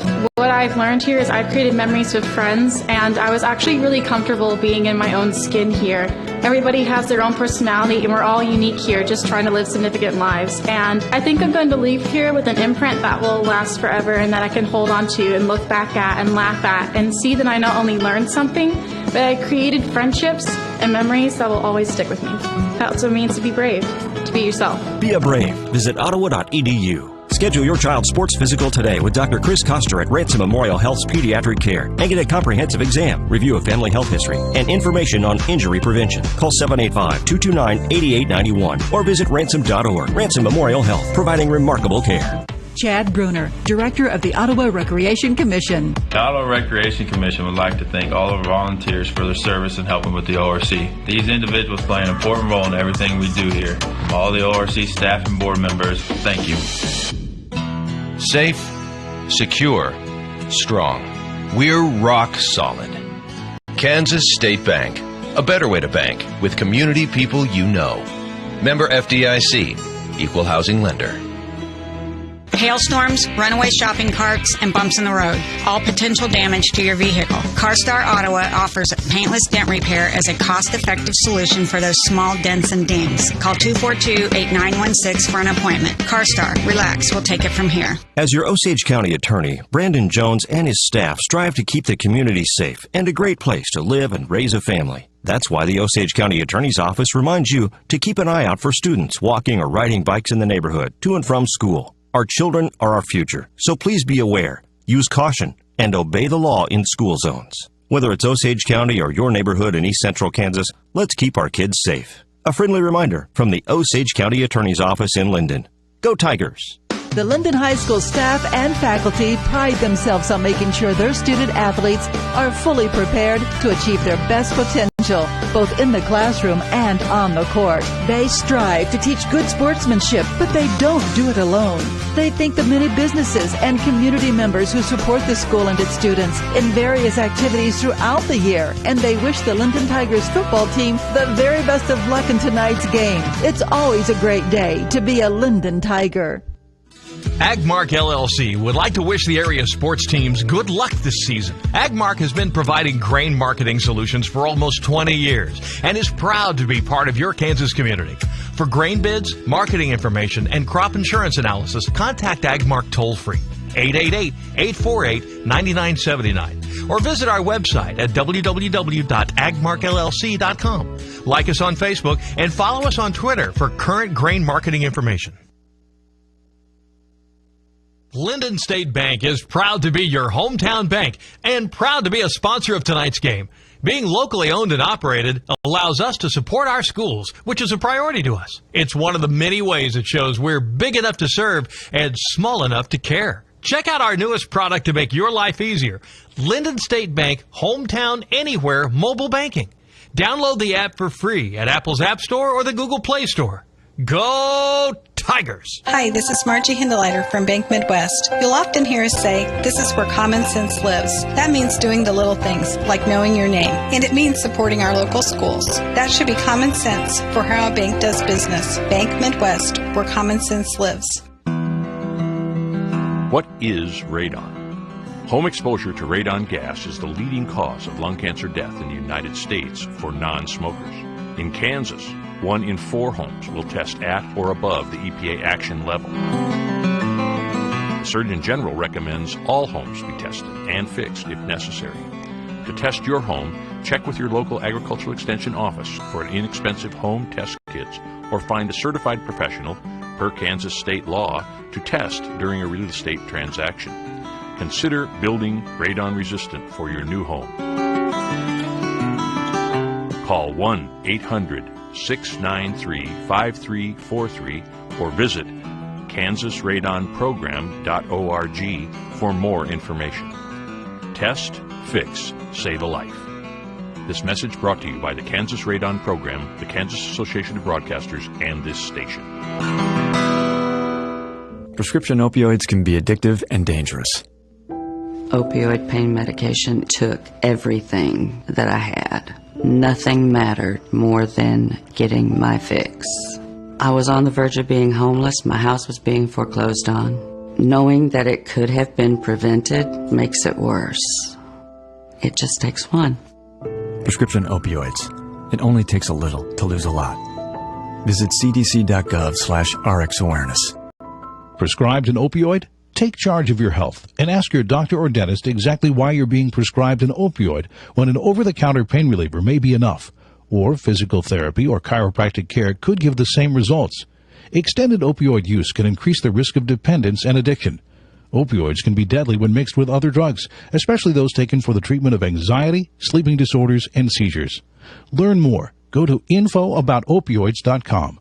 This has been a public service message from United Health Group and this station. Royals Recap, sponsored by Frank Eye Center. Mornings, Monday through Saturday at 6, 7, 8, and again at noon on 103.7 FM and 1220 KOFO. Radio. It's been here all along. You know which station is going to tell you the score of the game or where to turn when the weather gets rough. When something big happens, good or bad, you know where to go. And now radio has evolved to move with you with the Next Radio app in your FM-enabled phone. Just plug in your headphones to start experiencing radio in a whole new way while using way less battery and data than streaming apps. Find your favorite stations like the one you're listening to right now. Download the free Next Radio app today. Next Radio, live and local, wherever you go. This is Secretary Tim Keck at the Kansas Department for Aging and Disability Services. Elder abuse is a growing problem in our state and across the country. Elder abuse can occur no matter where these victims live, who they live with, and regardless of their finances or their health, but help is available. Concerned people can spot the warning signs such as unexplained injuries and make a call for help. Don't let our elders suffer silently. Be their voice. For more information, visit the KDAD's website. Sponsored by the Kansas Department of Aging and Disability Services and this station. Hey Royals fans, this is Steve Fiziak. Don't miss a game home or away this year. Keep it locked onto your source for information and entertainment and Royals baseball in East Central Kansas, 1220 and 103.7 FM KOFO. KOFO is your home for Kansas City Royals baseball in East Central Kansas. Whether it's at the K or on the road, you can hear all the action in 2018 on 103.7 FM and 1220. Brought to you by our title sponsor, State Farm Insurance Agent Ryan Dispro in Garnett, and our many game sponsors who make the broadcast possible. We encourage you to visit these fine merchants who know what it means to be raised royal. Your sports source and home of the Kansas City Royals in East Central Kansas is KOFO. And welcome back here It's to been the here all along. KOFO High School Game of the Week. This is Luke Queen at Central Heights. We have reached halftime here. A little technical difficulty there at the end of the first half, but Central Heights tried to make a valiant comeback there to get some points on the board to end the half. It came up just short. They got shut down at the 50-yard line, but here at halftime, Lyndon leads over the host Central Heights Vikings by a score of 14-0. Been a good back-and-forth first half. Good plays defensively by both teams, and just enough offense for Lyndon to push across to that 14-0 lead. But so far, been a back-and-forth football game, dominated on the offensive and defensive lines by both teams. But it's been a good half of high school football here on opening night across the state of Kansas. But here at Central Heights, the visiting Tigers from Lyndon lead over the home team, Central Heights, by a score of 14-0. We're going to take a timeout and send you back to the studio. You're listening to a high school game of the week here on KOFO.com. At State Farm, our goal is to help people manage the risks of everyday life, recover from the unexpected, and realize their dreams. This is State Farm Agent Keith King in Ottawa. Let me help you protect what's most important to you. Give my office a call at 785-242-9435 or stop by at 111 South Main Street in Ottawa. This is Chase Dingle of Dingle & Son Mortuary. I recently joined my father in business, and I am looking forward to working with families in Miami and Franklin County. Lewisburg will be my home base, and I am eager to make friends and meet the neighbors. Dingle & Son Mortuary, 785-242-2323. It is good to know your AC is ready for the summer. Before it gets hot, call Adamson Brothers for a spring tune-up today at 785-242-9273. Adamson Brothers, maintaining your comfort for over 30 years. The Lyndon High School staff and faculty pride themselves on making sure their student athletes are fully prepared to achieve their best potential, both in the classroom and on the court. They strive to teach good sportsmanship, but they don't do it alone. They thank the many businesses and community members who support the school and its students in various activities throughout the year, and they wish the Lyndon Tigers football team the very best of luck in tonight's game. It's always a great day to be a Lyndon Tiger. As your Osage County attorney, Brandon Jones and his staff strive to keep the community safe and a great place to live and raise a family. That's why the Osage County Attorney's Office reminds you to keep an eye out for students walking or riding bikes in the neighborhood to and from school. Our children are our future, so please be aware, use caution, and obey the law in school zones. Whether it's Osage County or your neighborhood in East Central Kansas, let's keep our kids safe. A friendly reminder from the Osage County Attorney's Office in Lyndon. Go Tigers! Eric Price and his staff at the Lamb Roberts Funeral Homes are proud to sponsor this KOFO sports broadcast and honored to help so many families in the community with compassionate care when it's needed most. Lamb Roberts Funeral Home, Ottawa, Baldwin City, and Overbrook.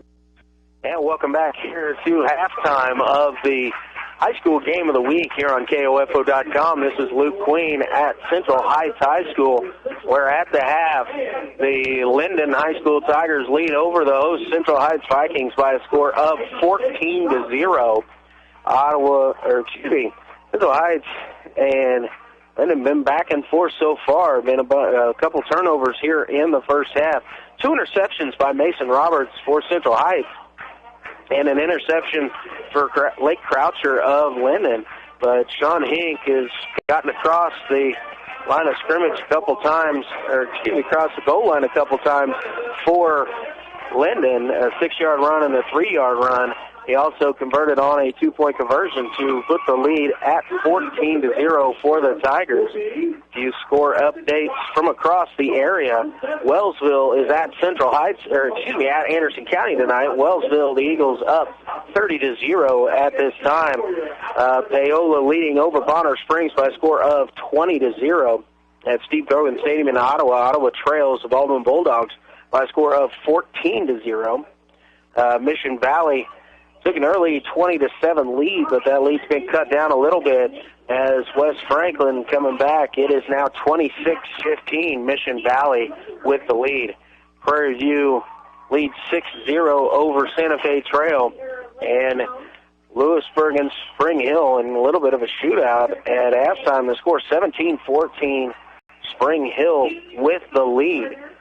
Here at Central Heights, the visiting Lyndon High School Tigers lead over the Vikings by a score of 14-0. We're going to take an opportunity to take another little time out here, and we'll be back with more halftime action here at Central Heights High School. This is Luke Queen, and you're listening to the high school game of the week here on KOFO.com.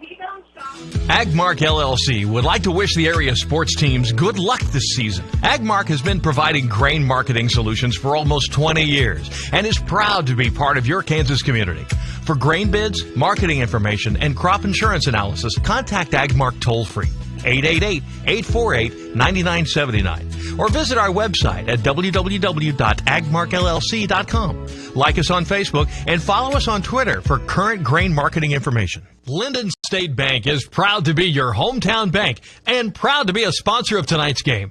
Being locally owned and operated allows us to support our schools, which is a priority to us. It's one of the many ways it shows we're big enough to serve and small enough to care. Check out our newest product to make your life easier, Lyndon State Bank Hometown Anywhere Mobile Banking. Download the app for free at Apple's App Store or the Google Play Store. Go Tigers! And welcome back here to the halftime show at the KOFO High School Game of the Week. This is Luke Queen at Central Heights High School, where at the half, Central Heights trails Lyndon by a score of 14-0. Back and forth first quarter. Lyndon started off, had a good productive drive, but an interception by Mason Roberts of Central Heights snuffed that out with just under 9 minutes remaining in the first quarter. Central Heights started their drive and went to the air and threw an interception themselves. Lake Croucher of Lyndon picked off the pass with 7:45 remaining in the first quarter, and then Lyndon went on a just under 2-minute drive of about 65 yards, capped off by Sean Hink with the 6-yard touchdown run with just under 6 minutes remaining.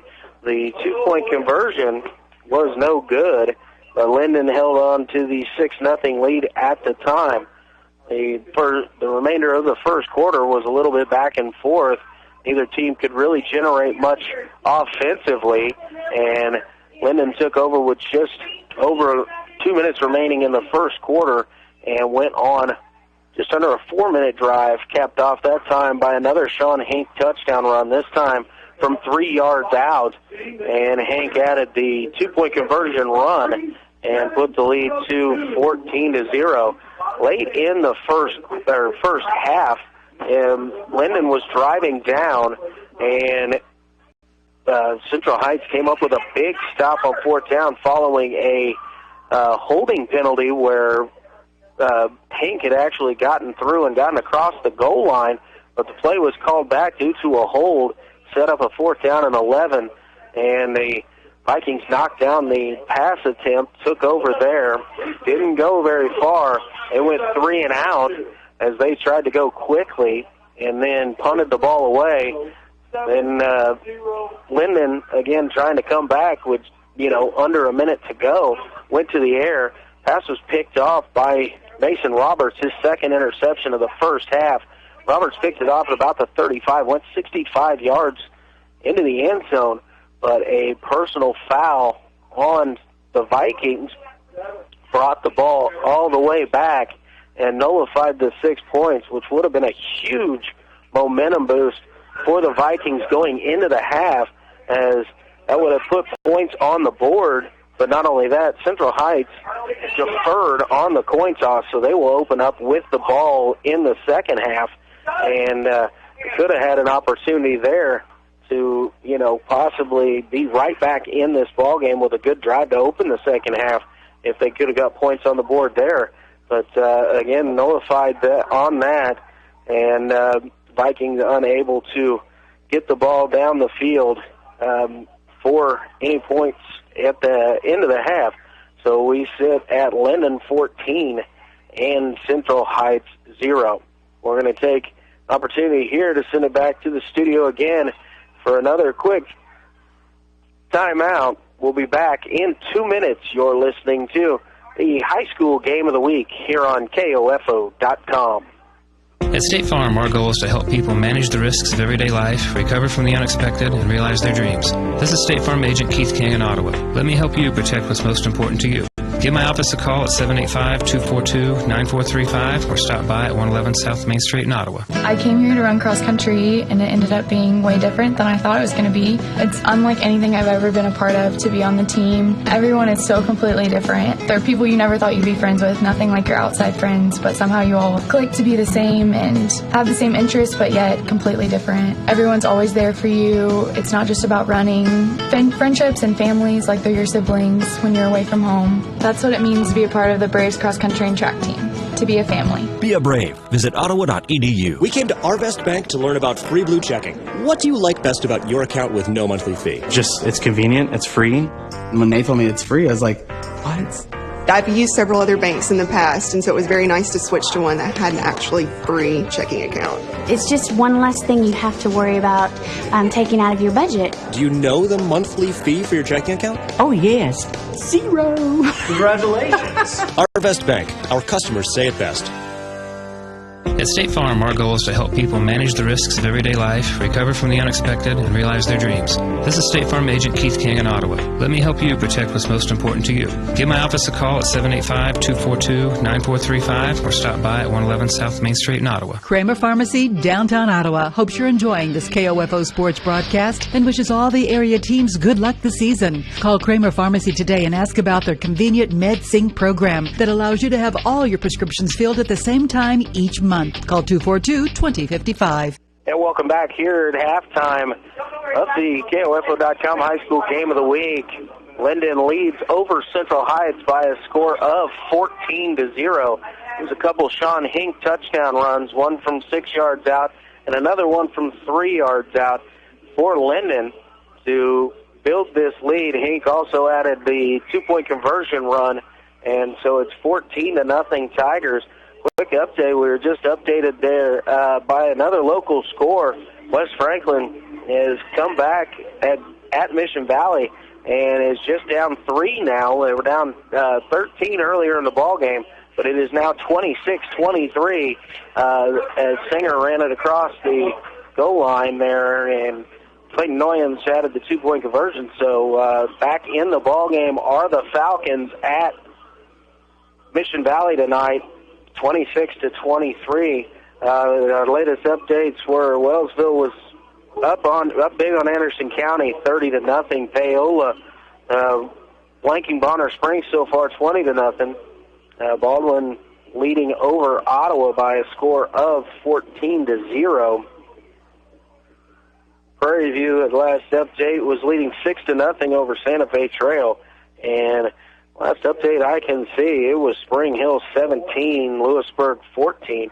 So some of the area teams that are in action, those are the scores we have so far here this evening.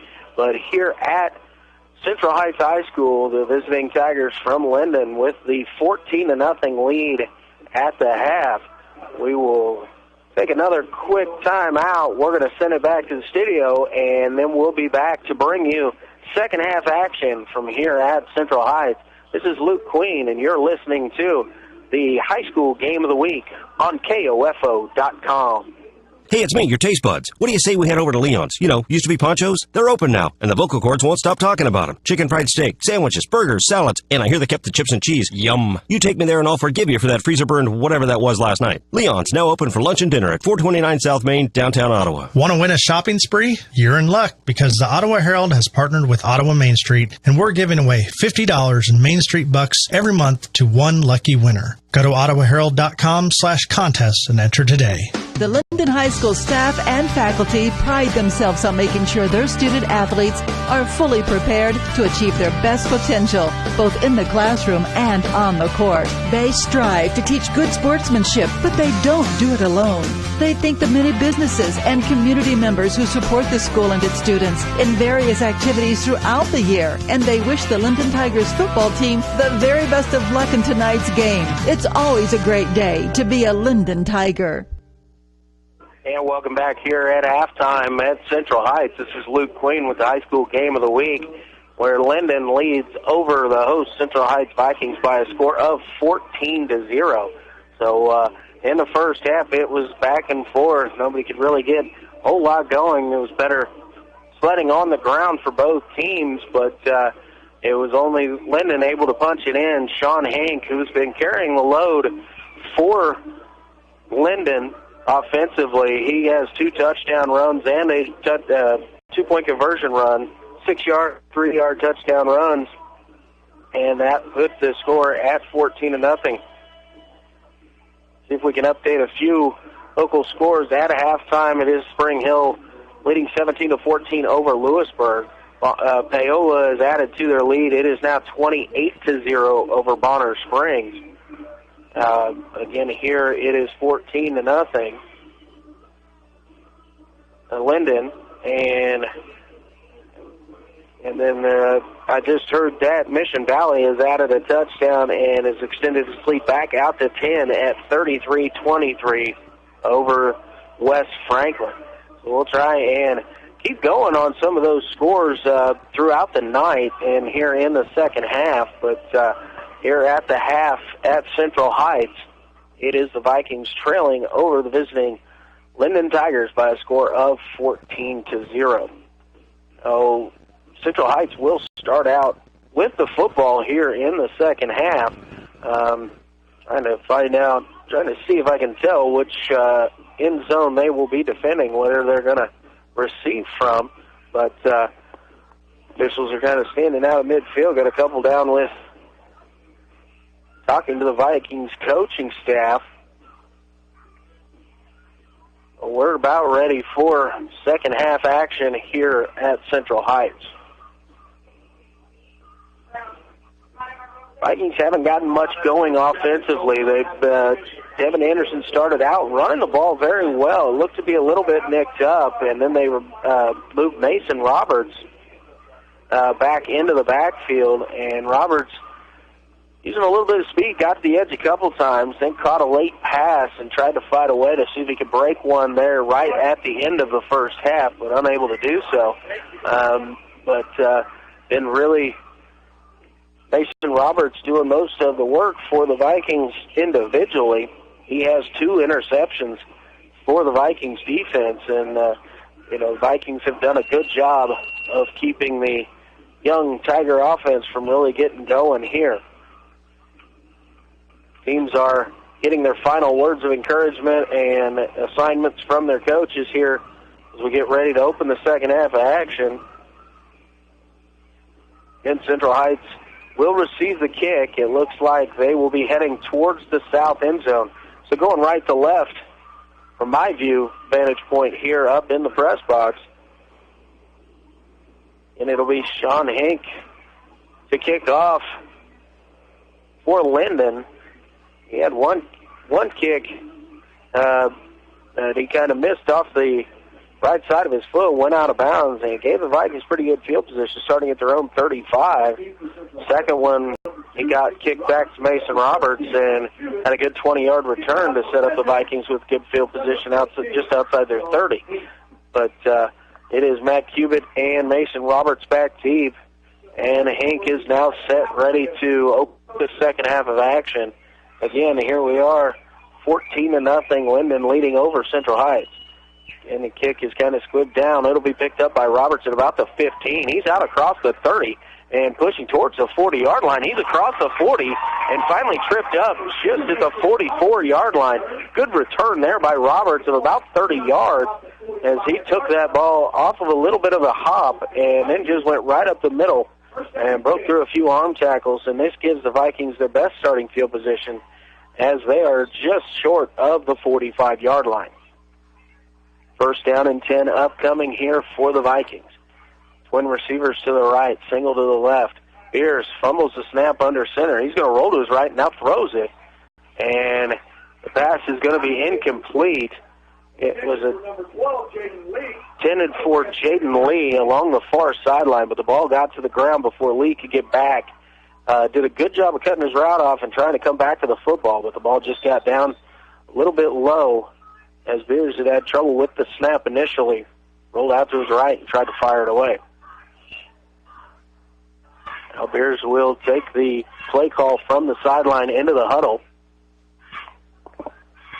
And the Vikings will break the huddle and head to the line of scrimmage. Second down and 10 from just about the 45-yard line. This time Beers in the shotgun formation. He'll take the snap. He's going to roll to his right. He's going to keep it. And he's out across midfield and close to a face mask right there. But he'll be down just short of the 45 at about the 46. And depending on the spot, and the officials will say it is a first down. So a good 10-yard run there on second and 10 by Dakota Beers. Ball is sitting right on the 45-yard line this time. 45 of Lyndon here. Power I formation. Beers is going to turn. He's going to give it back. That is Anderson. Anderson not much there up the middle. He's just inside the 45, a gain of a foot or so, but it'll bring up second down and a very long 9, right at about 10 yards still.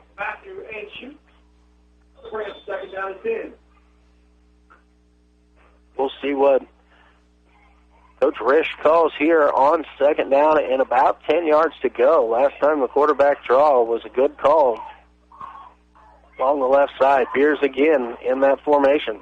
This time going to pass. He's got Cubitt. Cubitt with the catch inside the 35 down to about the 31-yard line.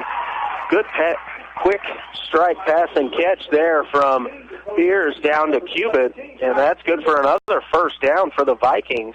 Putting the ball inside the 35 down to about just shy of the 31-yard line. So that's where the Vikings will keep this drive going. They came out of the half looking good here so far on the opening drive. Roberts now in the backfield, flanking Beers to his left. Pass kind of gets away from Beers as he was trying to find Cubitt again and falls incomplete. He tried to get rid of it quickly, but it came out a little bit wobbly and kind of floated over the head of Cubitt. Had a chance to be picked off there by Massey, but unable to bring it in. And so it falls to the ground, and it'll bring up second down and 10 for Central Heights. Bears will stay in the shotgun. Twin receivers to the right, single to the left. Going to be another quarterback run. This time, Bears will get to about the 35, the 30-yard line. Ball came out initially, and Beers fell on top of it. So gain of about 1.5 yards on the play. So it'll bring up third down and maybe 8 on the play. A big third down play here coming up for the Vikings. drive started after a good kickoff return by Mason Roberts, setting him up just inside the 40-yard line. And the Vikings have started moving it well here early.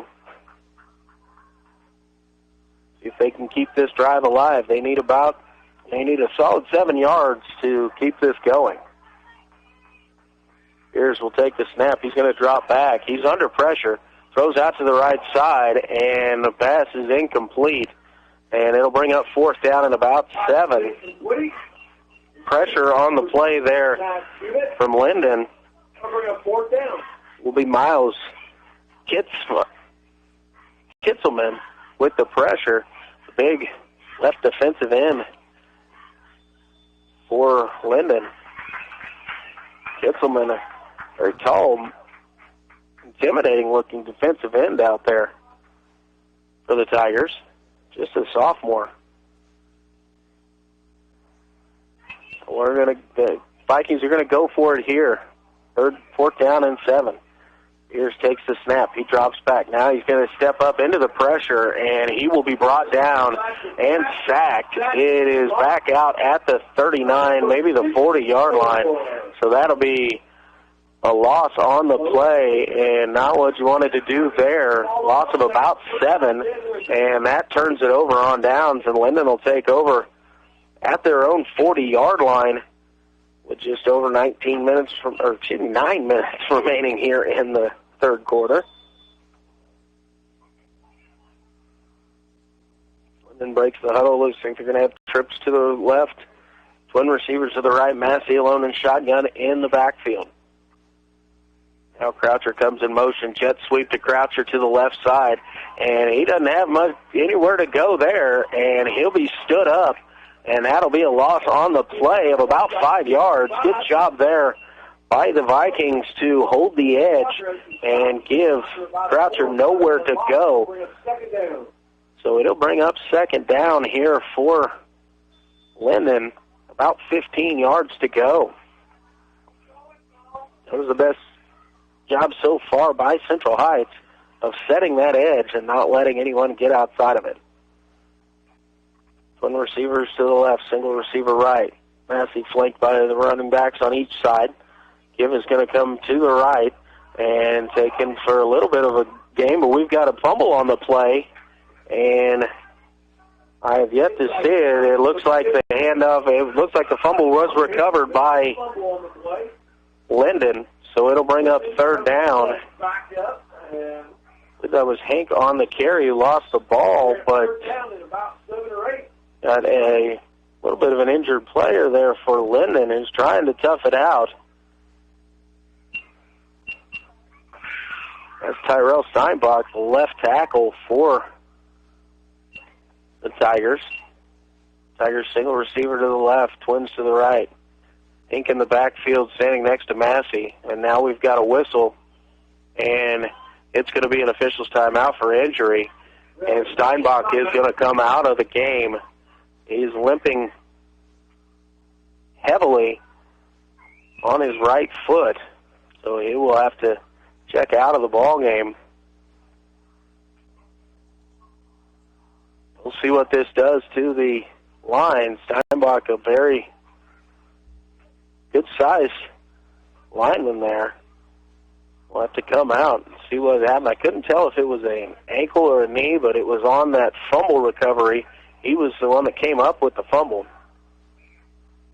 Single right, twins, single left, twins right. Massey back to pass. He's being flushed out of the pocket. He's going to try and throw. Broken up. Nice play. Mason Roberts almost came up with his 3rd interception of the ball game. Unable to bring that one in, but it does knock it down, and it makes it 4th down and about 6 yards to go. Decision time here for Lyndon.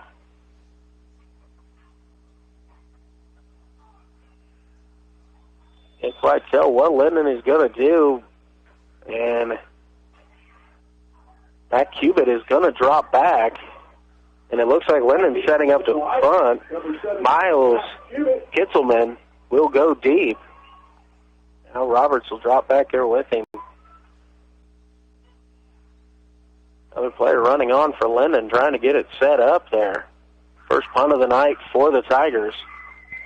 And got a little bit of movement up front, no flags. And they're going to kind of run a rugby-style kick over here to the right with Kitzelman. It'll bounce at the 30, get a Lyndon bounce initially, and it'll be down at the 26-yard line. So Central Heights will take over at their own 26. 7 minutes, 30 seconds remaining here in the third quarter. And Central Heights will take back over, trying to get down there and put some points on the board. They're trailing only 14-0 here in the ballgame, so nowhere near out of this thing at all, especially if they can get some points here on this drive with a lot of time remaining here in this football game.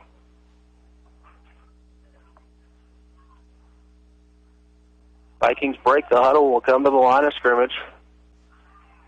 Twin receivers to the right, single receiver left, Beers in the shotgun. Mason Roberts in front of him. He's going to go quick strike to Cubic. Cubic got a little bit of a room there. He's out across the 40-yard line. Gain of about 13 yards. That's good enough for a Viking first down out across the 40. So good quick strike there. Good pass from Beers to Cubic. With Massey playing a little bit of a soft cover defense there on this left side. And the Vikings are looking to take advantage of it right here. Again, same formation, twin receivers to the right, single to the left. Beers again looking for Cubic. This time going to go up top, and the throw is a little bit over the head, but Cubic's arm was being held back, and there is a flag down at about the 33-yard line, and it looks like it's going to be pass interference there on Lyndon as Cubic was making his second move. Instead of doing a quick slant, the Vikings ran the slant and go. And it is pass interference there on Lyndon. So that'll be stepped off, and we'll bring up another first down here for Central Heights. Moves them across midfield, and they're inside the 45-yard line of Lyndon at the 44. So a little help from Lyndon and a couple good quick plays here by Central Heights. They move the ball across midfield, and they're heading towards the end zone. Hopefully they can continue this and get something going and get back in this ballgame. Now under center, the give is going to be to Anderson. Anderson going to try the left side, and he's down close to the 40. He'll be down at the 41-yard line. So gain of about 3.5, maybe 4 on the play. And second down and 6 to go for Central Heights. Vikings getting in the huddle here now.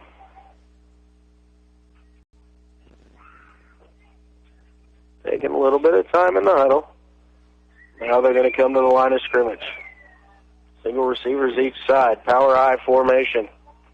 Beers takes the snap, gives it to Anderson. Anderson met in the backfield, battles, but he'll be taken down for a loss on the play. Number 54, Bo Baker. And so that'll bring up third down and 8 as the ball is moved back out to the 43-yard line. Good pressure there. Up the middle, Bo Baker blew through the line from his middle linebacker spot to blow up that play. Well, Central Heights had broken the huddle, and they'll come back. Now the clock will be wound.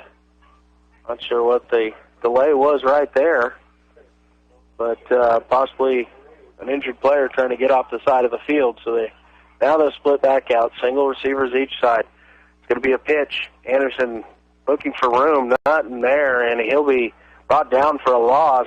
Back out across the 45 at the 46, so a loss of about 3.5 on the play. And that'll bring up fourth down and about 11 to go. So Central Heights, after a good start to the drive, is kind of stalled out here at the 45-yard line. And Dakota Beers will go back into punt formation again. Snap is back. Beers has it. Kick is partially blocked and now picked up by Lyndon, and there is nobody out in front of the Lyndon player, and he will take back the blocked punt for a touchdown. About 50 yards on the return there for Lyndon. And that was Sean Hank. Again, 50-yard punt block return. And Hank gets his third touchdown of the evening. Couldn't quite tell if a Lyndon Tiger got a hand on that or if it might have been off of the up back, off the deflection, but Hank, man in the right spot, picks it up and goes 50 yards for the touchdown. And now Lyndon looks to be lining up for a extra point. Hank backs up to where he's going to kick. Hold will be for out of Lake Croucher. Snap is back, did his bag. Croucher picks it up. He has nowhere really to go. Now fumbled again, and it'll be fallen on there by Central Heights. So the extra point is no good. So with 4 minutes and 55 seconds remaining here in the third quarter, the score, Lyndon 20, Central Heights 0. We're going to take a 60-second timeout. You're listening to the High School Game of the Week here on KOFO.com. Have you seen the Coliseum in Rome? Kind of crumbly looking, isn't it? That's because it wasn't built by C.S. Cunningham Concrete. In fact, if C.S. Cunningham had been around back then, the Leaning Tower of Pisa would simply be known as the Tower of Pisa. No lean. That's because C.S. Cunningham Concrete does it right, with fully trained and licensed workers. If they'd built the London Bridge, there'd be no song about it falling down. Commercial, residential, concrete. C.S. Cunningham, 785-242-7101. Agmark LLC would like to wish the area sports teams good luck this season. Agmark has been providing grain marketing solutions for almost 20 years and is proud to be part of your Kansas community. For grain bids, marketing information, and crop insurance analysis, contact Agmark toll-free, 888-848-9979, or visit our website at www.agmarkllc.com. Like us on Facebook and follow us on Twitter for current grain marketing information. And welcome back here to the High School Game of the Week. This is Luke Queen at Central Heights High School. We're here with just under 5 minutes remaining in the third quarter. The visiting Lyndon High School Tigers lead Central Heights Vikings by a score of 20-0. Sean Hank just got his third touchdown of the game, this time returning a blocked punt, 50 yards for the score. Hank set to kick off. He kicks it away, taken by Mason Roberts at the 20.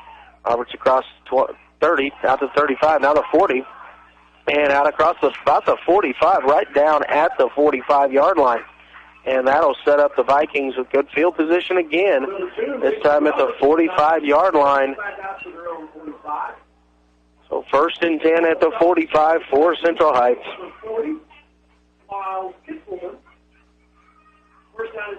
Another good return there by Mason Roberts. He's done a good job in the return game of setting up Central Heights in good field position. Here's awaiting the play call from the sideline. He'll go into the huddle now. Relay it to his teammates, and the Viking offense will come out of the huddle. Single receiver each side. Beers flanked by 2 running backs in the backfield. Shotgun snap. Beers back to pass. Quick strike over to Cubitt along the left side. Cubitt makes one man miss. He's inside the 40, inside the 35-yard line of Lyndon, and he'll go out of bounds at about the 33. Good pass and catch. Nice initial move there by Matt Cubitt to make a couple guys miss and had to be dragged down on the second wave of the Tigers' defensive backfield. Good for Viking first down inside the 35 at the 33. So instantly 23-yard gain to open up this drive. Here's to Cubitt. Again, Pierce this time to the right. He's going to throw out. It looks like Roberts on the catch. And inside the 30 at about the 29-yard line. So about a 4-yard pickup there on first down. Vikings going to the air here on this drive in the third quarter. Officials trying to get the ball to set it. And the Vikings have already broke the huddle, but they'll just now get the ball set for action. time it looks like Beers is going to go under center. Power I formation, going to turn, give it to Anderson. Anderson tries the middle. Nothing there. He's hit immediately right at the line of scrimmage. And got a couple players down, one from each team. Looks like Anderson down for the Vikings. And I cannot see the number of the player for Lyndon. But we're going to, as the player's taking knee here, we're going to send it back to the studio. We're going to take a 60-second injury timeout here with 3 minutes, 37 seconds remaining in the third quarter. Lyndon leading over Central Heights by a score of 20-0. You're listening to high school football on KOFO.com. Lyndon State Bank is proud to be your hometown bank and proud to be a sponsor of tonight's game. Being locally owned and operated allows us to support our schools, which is a priority to us. It's one of the many ways it shows we're big enough to serve and small enough to care. Check out our newest product to make your life easier. Lyndon State Bank Hometown Anywhere Mobile Banking. Download the app for free at Apple's App Store or the Google Play Store. Go Tigers! As your Osage County attorney, Brandon Jones and his staff strive to keep the community safe and a great place to live and raise a family. That's why the Osage County Attorney's Office reminds you to keep an eye out for students walking or riding bikes in the neighborhood to and from school. Our children are our future, so please be aware, use caution, and obey the law in school zones. Whether it's Osage County or your neighborhood in East Central Kansas, let's keep our kids safe. A friendly reminder from the Osage County Attorney's Office in Lyndon. Go Tigers! Hey, welcome back here to the high school game of the week. Was Devin Anderson that was shaken up there for Central Heights. He has come off to the sideline, and we're about ready to get back to action. It is 3rd down and 6 for the Vikings there inside the Tiger 30-yard line. 3rd down and 6 at about the 29. A couple quick updates here. Osage City leading over Northern Heights. Score is 16-0. Wellsville leading Anderson County over the Bulldogs 38-0. Central Heights comes out of the huddle. They'll go to the line. Twin receivers to the right. Here's flanked by two backs in the backfield. He's going to throw to his right, and that's intended for Cubitt will be incomplete. So it'll be 4th down and 6 here for Central Heights. Again, just inside the 30-yard line. So this is kind of a go-for-it territory unless you want to try and pop something down into into the coffin corner and try and set up your Lyndon in a tough situation. But I think this is a go-for-it when you're down 20-0, just over 3 minutes remaining here in the third quarter. If you can get something and get this drive, keep this drive alive. Single receivers each side. Ball back to Beers. Beers throws it quickly out to the right. It is caught inside the 25, down at about the 24-yard line. Mason Roberts with the catch. And it'll depend on what the officials say, and it is short of the line to gain. So turnover on down. They'll give the ball back to the Tigers, but inside the 25-yard line at about the 24, 3:03 remaining here in the third period of action. And Lyndon will bring their offensive unit back out onto the field. Rides pretty well that offensive series to move the football, but stalled out just short of the line to gain. Lyndon in the huddle, and now breaking out here. They start this drive from the 24. Single receivers each side. Massey in shotgun. Got running backs flanking him on both sides. Now one in motion, and the snap back to Massey. Massey looking to his left. He's under a little bit of pressure. Now steps up and tries to run. He goes to the ground across the 25 at about the 26, maybe 27-yard line. So a gain of about 3 on the play as Massey runs. But he was unable to find a receiver to get that ball out to. It'll be 2nd down and 7 yards to go for the Tigers. Clock continues to run here in the third quarter as we go under 2.5 minutes to play.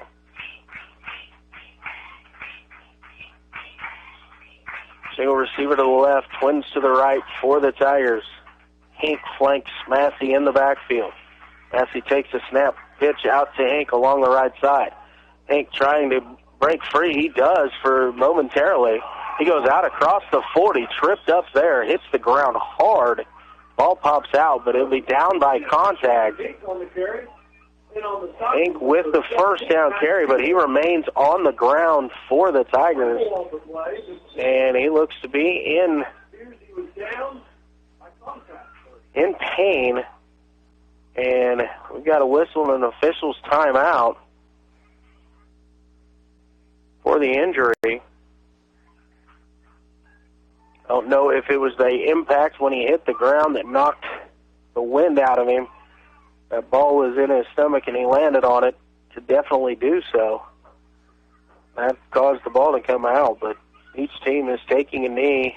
Sean Hink down here on the near sideline, and he's going to get to his feet. So I'm going to say that was probably just getting the wind knocked out of him. As Hink wanted to get back up, he doesn't want any help. He's still kind of holding his helmet there. Looks a little bit in disgust as well. But it is a first down run there by Hink. And ball will be spotted just across the 46, or right across the 41-yard line. First down and 10 here for Lyndon. See how long Hink has to stay out of the ball game. He has been the workhorse for the Tigers here this evening.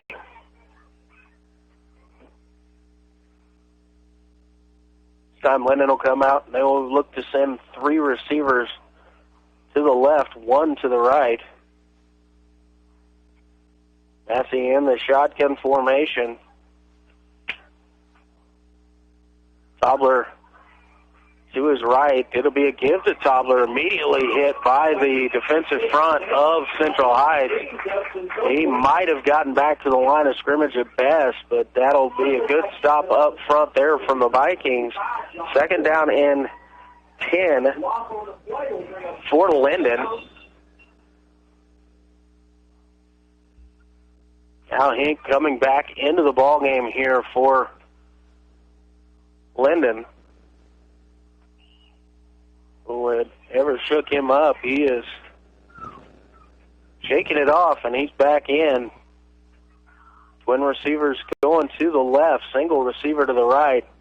Hink and Tobler flanking Massey in the backfield. Massey will give it to Tobler. Tobler trying the right side. He's out across the 40, close to the 45-yard line. So at a gain of about 5, maybe 6 on the play. It'll bring up third down for the Tigers. And it's just short of the 45. The Tigers have to get to the 49-yard line of Central Heights. So a good 6 yards here. Trips to the left. Quick pass to the left, and Hink with the catch on the left side. He'll be tackled down just short of midfield. So it'll be a long yard and a half remaining. Fourth down for Lyndon as we roll under 30 seconds remaining here in the third period.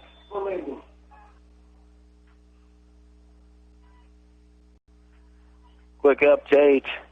Santa Fe Trail has got on the board, and they now lead Prairie View 7-6. Lyndon comes out of the huddle. Massey under center. He's going to take the snap, going to give it back in the backfield to Hink, and Hink taken down immediately, a loss of about 5 yards. Dakota Beers coming from that outside linebacker position wrapped him up just as he received the pitch and took him down. So turnover on down from Lyndon. First and 10 Central Heights. The ball will be at the Lyndon 45-yard line. Good job there by the senior linebacker to get into the backfield on that 4th and short and stuff it out.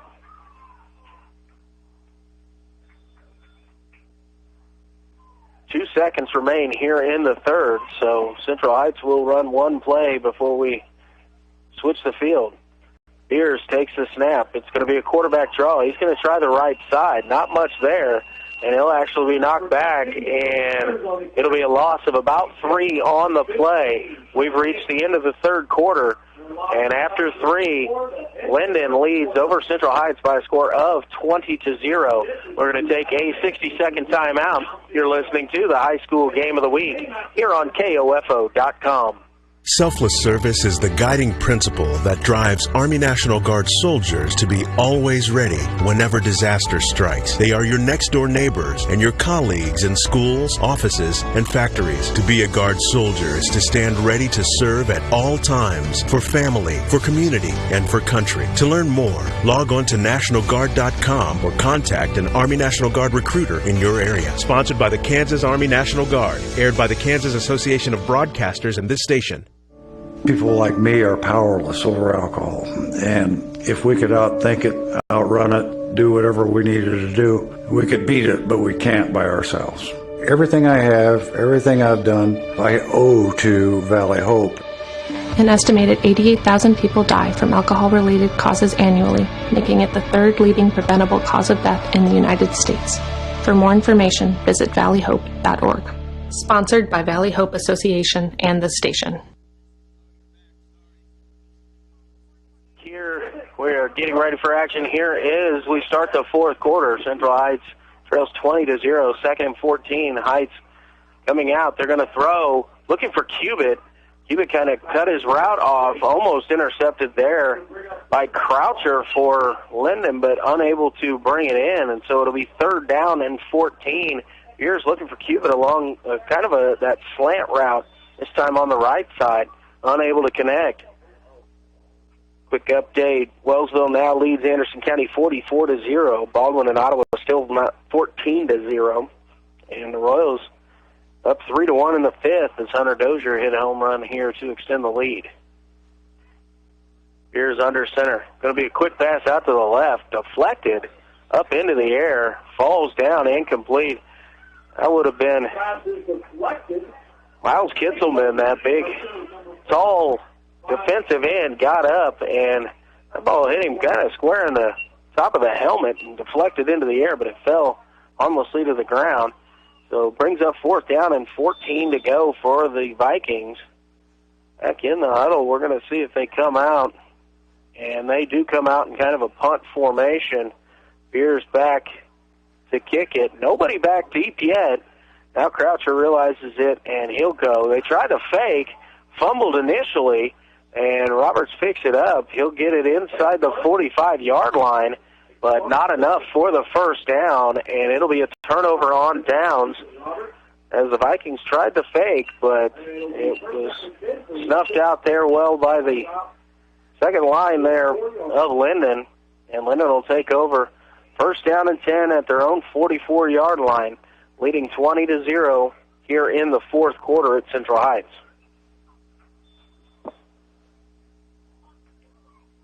Another quick update, Prairie View and Santa Fe Trail score now Prairie View 14, Santa Fe Trail 13 in another area ball game.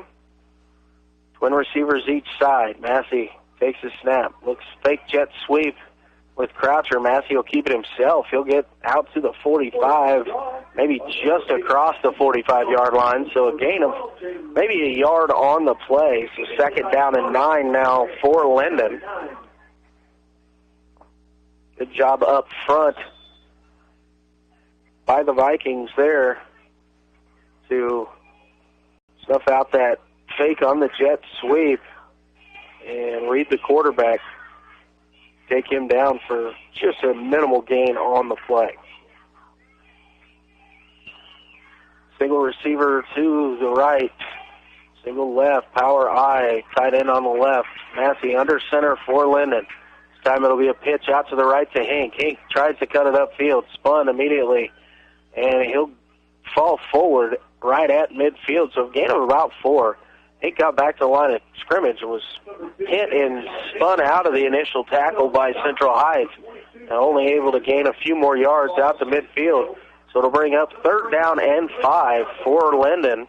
10.5 minutes remaining here in regulation.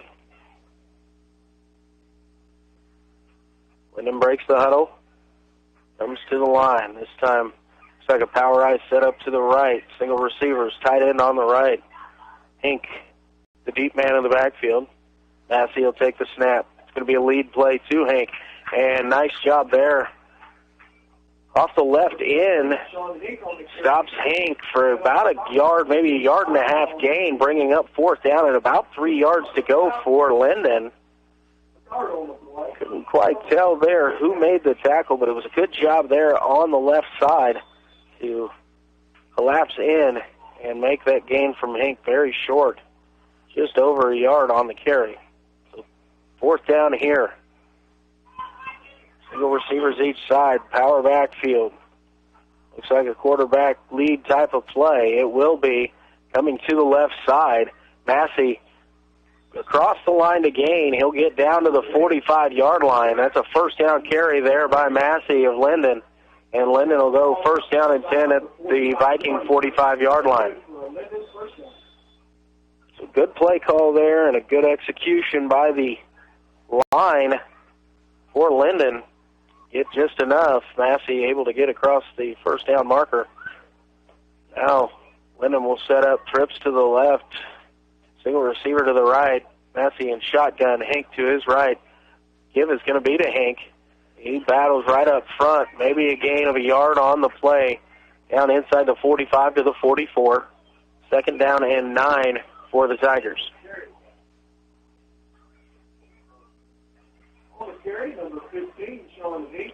Again, Hink has been the definite workhorse for Lyndon here this evening.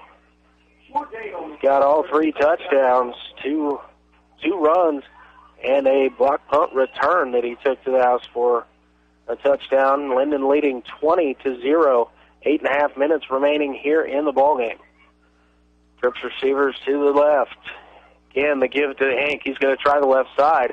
He's brought down in the backfield. It looked to be like tackle was up around the head, and there is a flag down here thrown out by the linesman. And I believe it's going to be a personal foul, face mask on Central Heights. So a good job to get into the backfield, set that edge, and try and take down the ball carrier.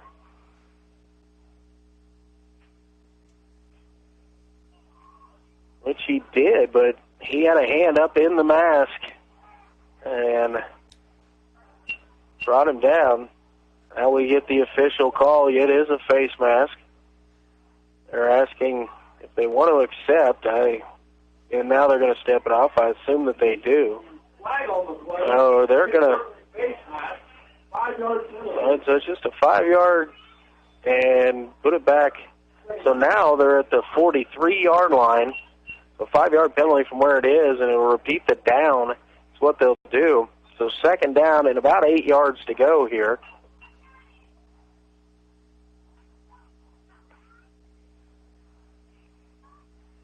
Massey in shotgun. Power formation to the right. And a hard count, it looks like. And we've got encroachment penalty on the Vikings. And so that'll mark off another 5 yards.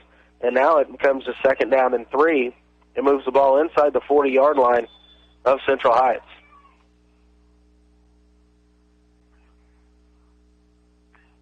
Good hard count there by Lyndon, and a good job on the line to hold their ground as a few Vikings did jump on the count. Single receivers each side. Massey in shotgun. Hink to his right. Looks like a quarterback lead play, and it is. This time to the right side. And it looks like Massey will come up just short of the 35-yard line, marked at about the 36. And that might bring up just shy of the first down. Third down and a short one to go as they have to reach the 35. The ball marked inside the 36-yard line. Lyndon comes out of the huddle. Twin receivers to the left. Single receivers to the right. Now they're going to go trips to the left side as the back moves out. Massey in shotgun. Takes the snap. Going to move to the right. A little option play. They give it to Hink. Hink gets across the 35 and now down inside the 30-yard line on the far sideline. He'll be down at about the 29, so a gain of about 6 on the play, maybe a little bit more, but that's good for a Lyndon first down. And Lyndon is definitely controlling the clock with this running game here in the fourth quarter. Looks like Hink was pushed out of bounds. The clock comes to a stop now, 6:34 remaining here in the ballgame.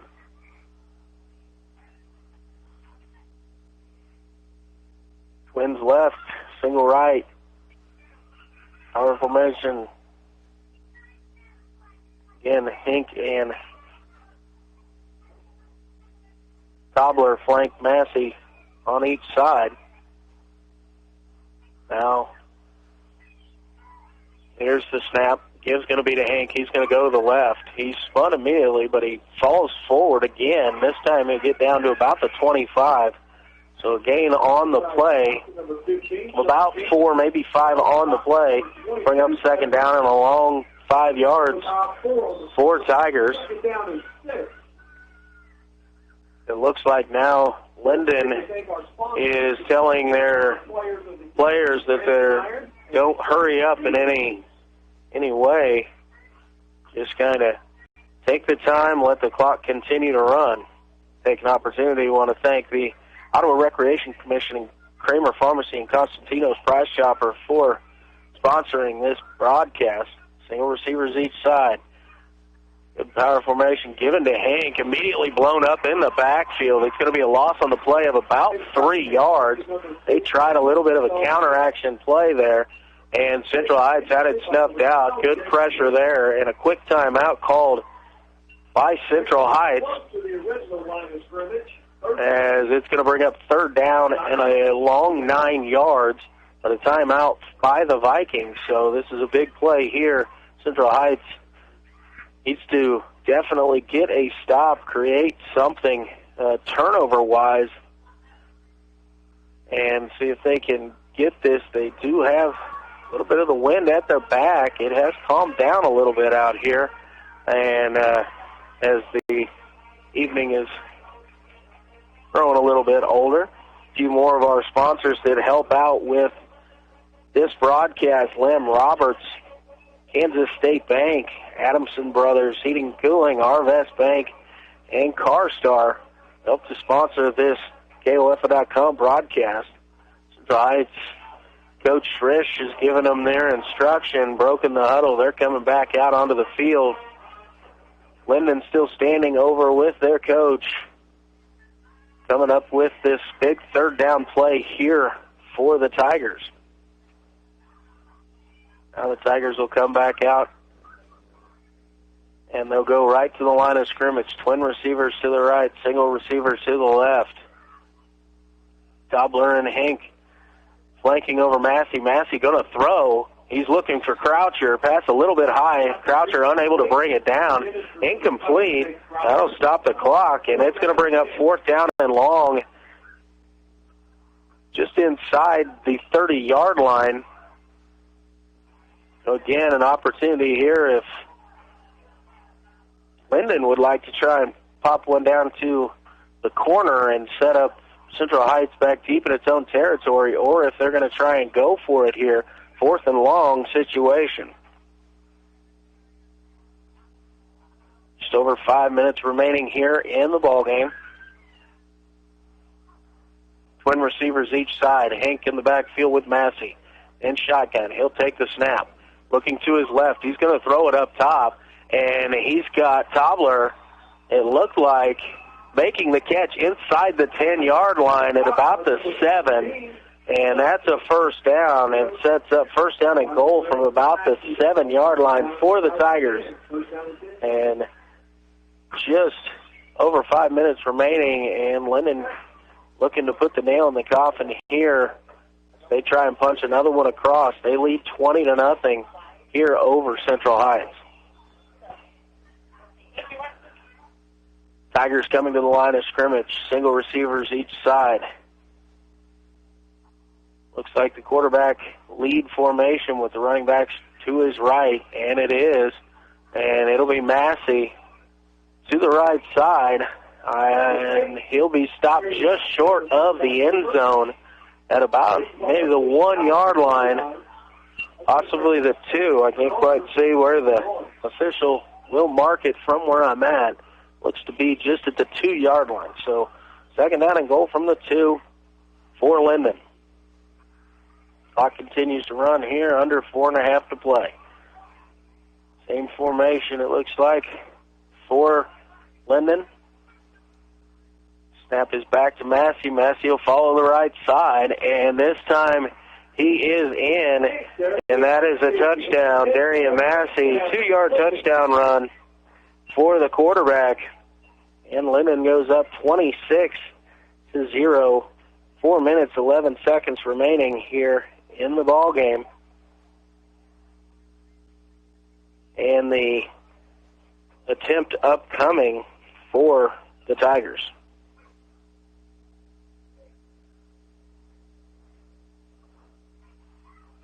Again, they're going to set up for the kick. Hink out of the hold of Lake Croucher. This time, high snap, and Hink catches it. He's going to try and run it in, and I believe he'll be stopped just short of the 2-point conversion. So conversion failed. But with 4 minutes and 11 seconds remaining here in the ball game, Lyndon leads over Central Heights by a score of 26-0. We're to send it back, take a 60-second timeout. You're listening to High School Game of the Week on KOFO.com. What is radon? Home exposure to radon gas is the leading cause of lung cancer death in the United States for non-smokers. In Kansas, 1 in 4 homes will test at or above the EPA action level. The Surgeon General recommends all homes be tested and fixed if necessary. To test your home, check with your local agricultural extension office for an inexpensive home test kits or find a certified professional, per Kansas state law, to test during a real estate transaction. Consider building radon resistant for your new home. Call 1-800-693-5343 or visit kansasradonprogram.org for more information. Test, fix, save a life. This message brought to you by the Kansas Radon Program, the Kansas Association of Broadcasters, and this station. And welcome back here to the KOFO.com High School Game of the Week. This is Luke Queen and Lyndon about to kick off. 4 minutes and 11 seconds remaining in the ball game. Lyndon leads 26-0. A little squib kick that time by Hink for Lyndon. Covered up there by Central Heights. It did just get a little over 10 yards, and first down and 10 for the Vikings. Well, they're going to start at their own 45-yard line. So Lyndon did not kick it deep that time, did not get Roberts the opportunity to make a return. Mason Roberts has done a good job returning the football so far this evening for the Vikings.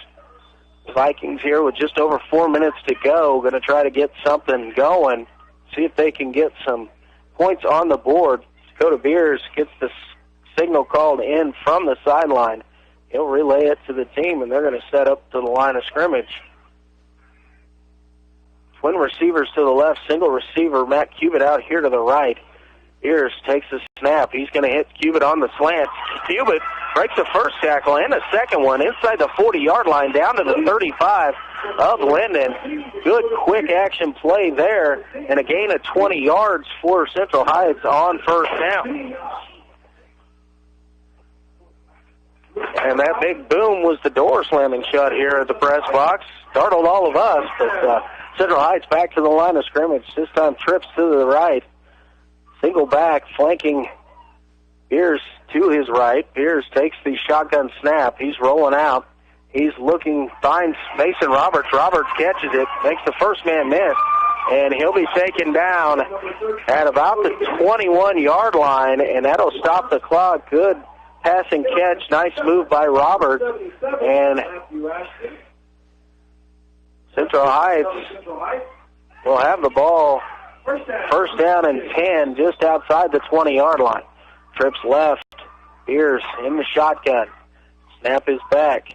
Beers this time will roll a little bit to his left. He floats it out there, And again, I believe that was Mason Roberts on the catch. This time is not enough for a first down, but it's good for about 7 yards on the, maybe 5 or 6. It looks, trying to see where that ball is spotted. I'm going to go with it's about a 5 or 6 yard gain. So second down and a long 4, short 5 situation here for the Vikings. This time they're going to split receivers each side. Beers takes a snap. He looks to his right. He throws. Scott has Cubitt. Cubitt, nice catch there at the 10-yard line. And that will be another for a first down, setting it up. I'm trying to see, and that looks, it is inside the 10, so it's first down and goal from just inside the 10-yard line for the Vikings. Good job of pass and catch here so far on this drive. 2 minutes, 45 seconds remaining here in the ballgame. Got twin receivers to the left. Also a tight end that side. Beers in the shotgun formation. He's going to take the snap, and now a quarterback draw. There's not much room there. He might have been taken down for a short loss on the play just outside the 10, and it'll be a timeout called here by the Vikings. Second down and goal from just outside the 10-yard line.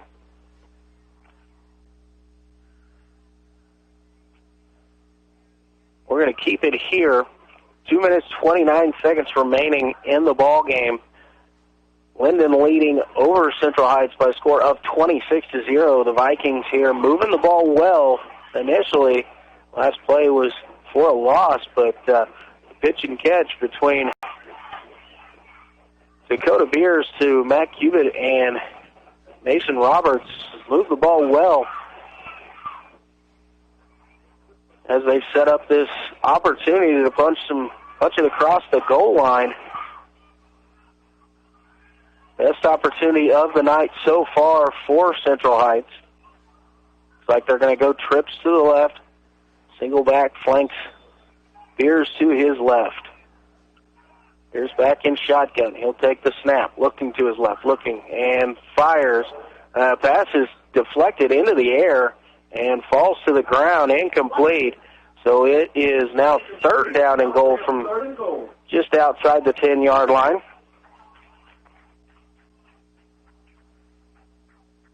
See what Coach Risch tries here on third and long. Vikings break the huddle. This time it's twins to the left, single receiver to the right is Cubitt. Beers takes the snap. He's going to throw to his left. Pass is behind its intended receiver. Falls incomplete. And that'll bring up fourth down and goal for Central Heights. 2 minutes, 20 seconds remaining here in the ball game. A couple other score updates. Osage City now up on Northern Heights 28-0.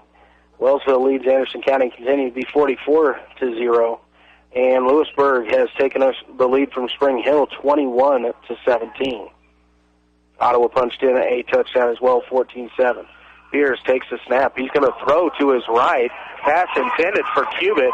Flags all over the place. And it looks like it's going to be pass interference on Lyndon, so that will give the Vikings a little bit of another opportunity at this, if that's what for sure the call was. A flag come in from the back and the side in the area of the intended receiver. It sure is. It was right at the goal line was where the penalty occurred. We're going to mark the ball in at the 5-yard line. Half the distance to the goal is marked off, and they'll repeat fourth down. Single receivers each side. Now, backs flanking Beers on both sides in the shotgun formation. Beers, he's going to hand it off. Roberts fall on the ground and fumbled and recovered by Lyndon. And so Lyndon will recover just outside the 10 at about the 15-yard line, where they will take over on downs. And Central Heights unable to punch it across. real good opportunity there for the Vikings. Best drive of the evening for Central Heights. So now they'll get a couple big plays here defensively and quick strikes offensively in order to get back in. Lyndon really melted the clock down the last time they had the football. Massey going to go under center. Power I formation, single receivers each side. They're going to give it to Hank, and Hank breaks into the secondary. He'll be close to first down yardage, but I think stopped just short on the play. And it'll bring up second down and about 1 yard to go. About the 28-yard line. Oh, about the 28, maybe 29-yard line, just shy of the first down. Second down and 1. Clock continues to run. We'll go under a minute, 45 seconds remaining in the ball game. Lyndon with the 26-0 lead here this evening. And Lyndon taking its time in the huddle. Probably look over to the sideline as they come to the line of scrimmage. Massey in that quarterback lead and a formation with a couple of running backs to his left. He'll take the shotgun snap, and he's going to go over that side. Not much there, if anything. And I believe that'll bring up third down and 1. Oh, they did get enough. That originally the official here on the near side had 3 fingers in the air, but the official on the far side had it marked far enough for the first down. So 1st and 10. Clock continues to run. 40 seconds remaining here in the ball game. And it looks like Lyndon will set up in the victory formation as they're going to take the snap and go to a knee. And Central Heights will let the clock run out here this evening. So the final score here at Central Heights is the Lyndon Tigers 26 and the Central Heights Vikings 0. We're going to send it to the studio and take a quick timeout. Come back for a little bit of a post-game wrap-up. You've been listening to the high school football game of the week here on KOFO.com.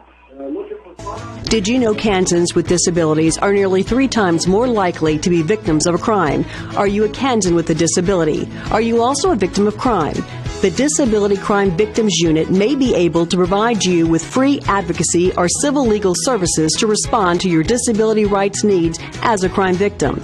It doesn't matter how large or small the crime. It doesn't matter whether you reported this crime to anyone. If you are a person with a disability and a crime victim, contact the Disability Rights Center of Kansas to find out if their Disability Crime Victims Unit can help you. Call toll-free 877-776-1541 or go to drckansas.org. Content of this radio ad is sponsored by the Disability Rights Center of Kansas and this station. It is supported by subgrant number 18-VOCA-55, awarded through the Federal Office for Victims of Crime as administered by the Kansas Governor's Grants Program. It does not necessarily reflect the views of the Office of the Kansas Governor or the U.S. Department of Justice. Prescription opioids can be addictive and dangerous. My son was 20 years old when he was prescribed opioids. It took him 5 days to get addicted. I'm not supposed to be the one to go get his suit and tie and pick which sneakers that I'm going to bury him in. My son overdosed at the age of 22 years old. Prescription opioids. It only takes a little to lose a lot. Visit cdc.gov/RX awareness. KOFO is your home for Kansas City Royals baseball in East Central Kansas. Whether it's at the K or on the road, you can hear all the action in 2018 on 103.7 FM and 1220. Brought to you by our title sponsor, State Farm Insurance Agent Ryan Dispro in Garnett, and our many game sponsors who make the broadcast possible. We encourage you to visit these fine merchants who know what it means to be raised royal. Your sports source and home of the Kansas City Royals in East Central Kansas is KOFO. And welcome back here to the high school game of the week post-game show. This is Luke Queen, and tonight I was at Central Heights High School where the Vikings hosted Lyndon in the opening game of the 2018 high school football season. Tonight it was Lyndon coming out on top. They get the victory with a final score of 26-0 over Central Heights here this evening. Quick recap of the scoring for Lyndon. It was Sean Hink leading the way. He had 3 touchdowns and a 2-point conversion. Touchdown runs of 6 yards and 3 yards, and then the 2-point conversion in the first half. In the third quarter, it was Hink who returned a blocked punt 50 yards for another score. And then capping off the scoring for Lyndon was quarterback Darren Massey with a 2-yard touchdown run. And the final score here this evening, 26-0, Lyndon over Central Heights. A few other scores from around the area. Mission Valley defeating West Franklin 38-23 currently. Wellsville beat Anderson County 50-0. Santa Fe Trail leads Prairie View 19-14. Paola defeated Bonner Springs by a final score of 41-0. Lewisburg leads over Spring Hill by a score of 21-17. Osage City blanking Northern Heights 28-0. And Baldwin currently up on Ottawa by a score of 14-7. But here at Central Heights, it was Lyndon 26 and Central Heights 0. We're going to take a 60-second timeout, come back to wrap up the evening. You're listening to the high school game of the week here on KOFO.com. Nothing is more important than the health of kids in Kansas. Schools and child care providers are doing their part to help kids grow up healthy by offering tasty, nutritious food choices and fun ways to be physically active. See what's going on with child nutrition and wellness in Kansas at www.kn-eat.org. Now is a great time to learn how to eat smart and play hard for life. Brought to you by the Kansas Department of Education and this station. The game doesn't stop. Neither should you. Wherever you go, the game goes too using the enabled FM chip in your phone and the Next Radio app. The Next Radio app brings real FM radio to your phone. Just plug in your headphones and listen to the Next Radio app, and you'll save major data and battery life compared to streaming apps. Download the free Next Radio app today. Next Radio, live and local, wherever you go. And welcome back here to the KOFO.com high school game of the week. This is Luke Queen, and tonight I was at Central Heights High School, where the Vikings hosted Lyndon High School Tigers here in week one action of Kansas high school football. Lyndon came out on top here this evening by a final score of 26-0. It was a back and forth first quarter. Turnovers by both teams. Mason Roberts picking up a pass for Central Heights, and Lyndon coming up with an interception on their own on the ensuing drive. That's not picked up by Lake Croucher. And a minute and a half later, Lyndon punched it across the goal line with running back Sean Hink running it in from 6 yards out for his first touchdown of the evening. It's got a back and forth for the remainder of the first quarter. And then in the second quarter, Hink got on the scoreboard again, this time from 3 yards out. He added the 2-point conversion. And at half, we went in with Lyndon up 14-0. In the third quarter, it was a 50-yard punt block return from Hink with just under 5 minutes remaining, giving Lyndon a 20-0 lead. And capping off the scoring for Lyndon was quarterback Darian Massey with a 2-yard touchdown run with just over 4 minutes remaining in the fourth quarter to make it 26-0, and that's how we ended up here on the evening. So leading the way for Central Heights was defensively Mason Roberts, 2 interceptions, one of which he returned to the end zone, but it was called back due to a personal foul penalty on the Vikings, and the Vikings unable to get on the scoreboard, but Roberts making some good catches offensively as a slot receiver, running the ball fairly well when he was put in at running back, and 2 interceptions defensively. Sean Hank led the way for Lyndon with 3 touchdowns, 2 on the ground and 1 on the punt block return. And Lyndon comes away this evening with the 26-0 victory. Appreciate y'all tuning in here on KOFO.com for our Week 1 high school game of the week. Don't forget, tomorrow, as the Ottawa University Braves will get their season started, Bob Johnson on the call of that ball game. So tune in for Ottawa University Braves football. But again, thank you again for listening to Week 1 action on the game of the week. This has been Luke Queen, KOFO Sports.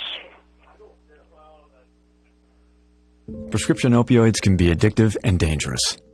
My son Steve did not want to die, but his prescription opioids killed him. We found a Post-it note that he had written about his experience with his opioids. At first, it was a lifeline. Now it is a noose around my neck. You never expect that you're going to lose a child. It's all out of order. Prescription opioids. It only takes a little to lose a lot.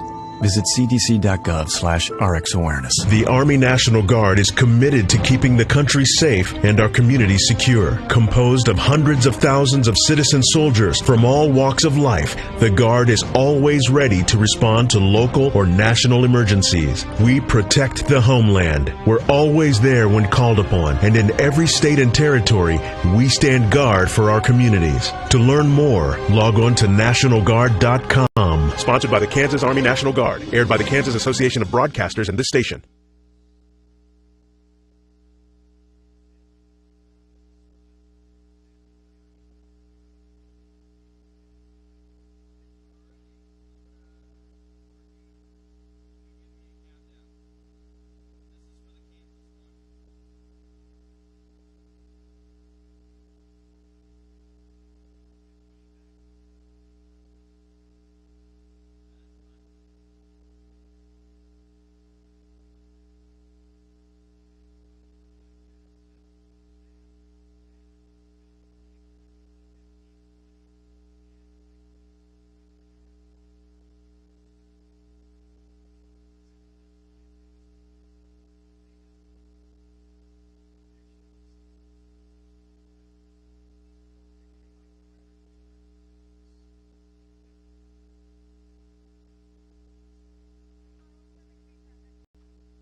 Junior running back Sean Hink led the Tigers with 3 touchdowns, 2 rushing, and a 50-yard punt block return for the score. Central Heights was led by Mason Roberts with 2 interceptions and 7 receptions offensively, but Lyndon held on for the 26-0 victory here this evening at Central Heights. This is Luke Queen for the Kansas High School Football Scoreboard. Yeah? Hey, we're going to have to restart it. It wasn't coming through. Okay, not a problem. Not a problem. Okay. Go in 3, 2, 1. At Central Heights High School this evening, the Vikings hosted the Lyndon Tigers in Week 1 football action. Lyndon came away victorious with a 26-0 win on the road. Junior running back Sean Hink led the Tigers with 3 touchdowns, 2 rushing, and a 50-yard punt block return for a score. Central Heights was led by Mason Roberts. He had 2 interceptions and also 7 receptions offensively. But it was Lyndon here this evening coming away with the 26-0 victory, running their record to 1-0 on the season as the Vikings fall to 0-1. For the Kansas High School Football Scoreboard Show, this is Luke Queen.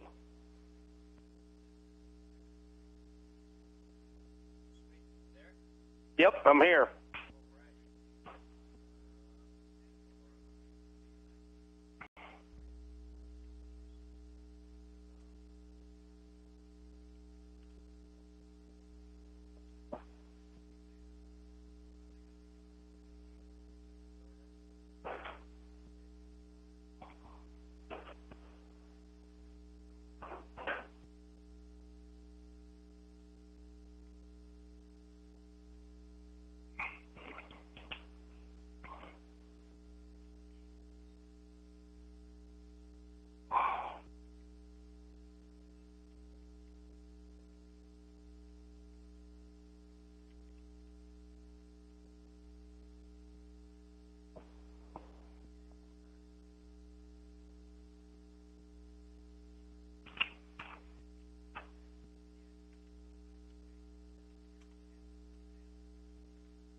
Yep, Luke Queen, KOFO Sports.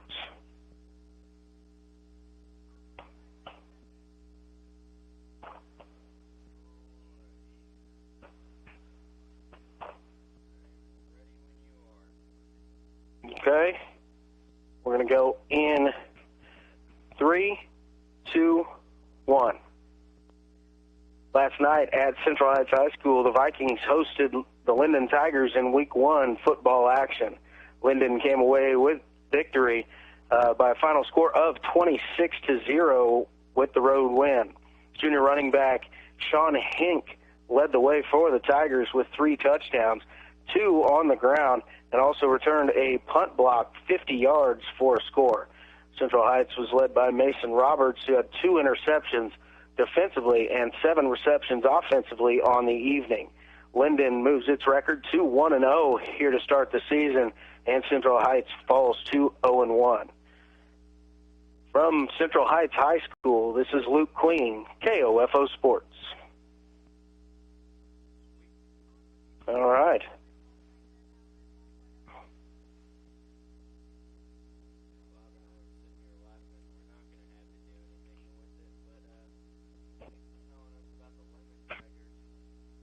The what? Did I? Yeah. It's close enough that I don't. That probably won't.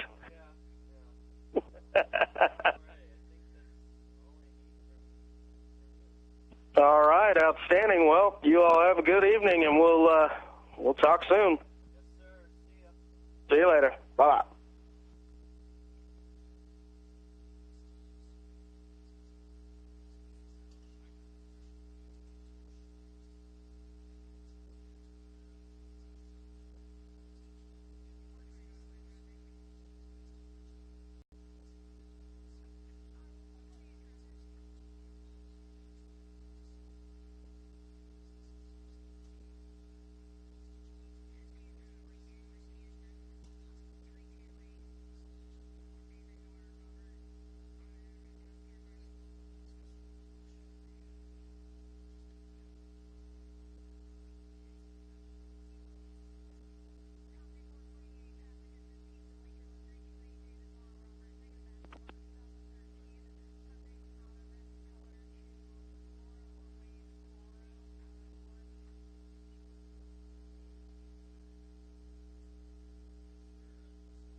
win. Junior running back Sean Hink led the way for the Tigers with 3 touchdowns, 2 on the ground, and also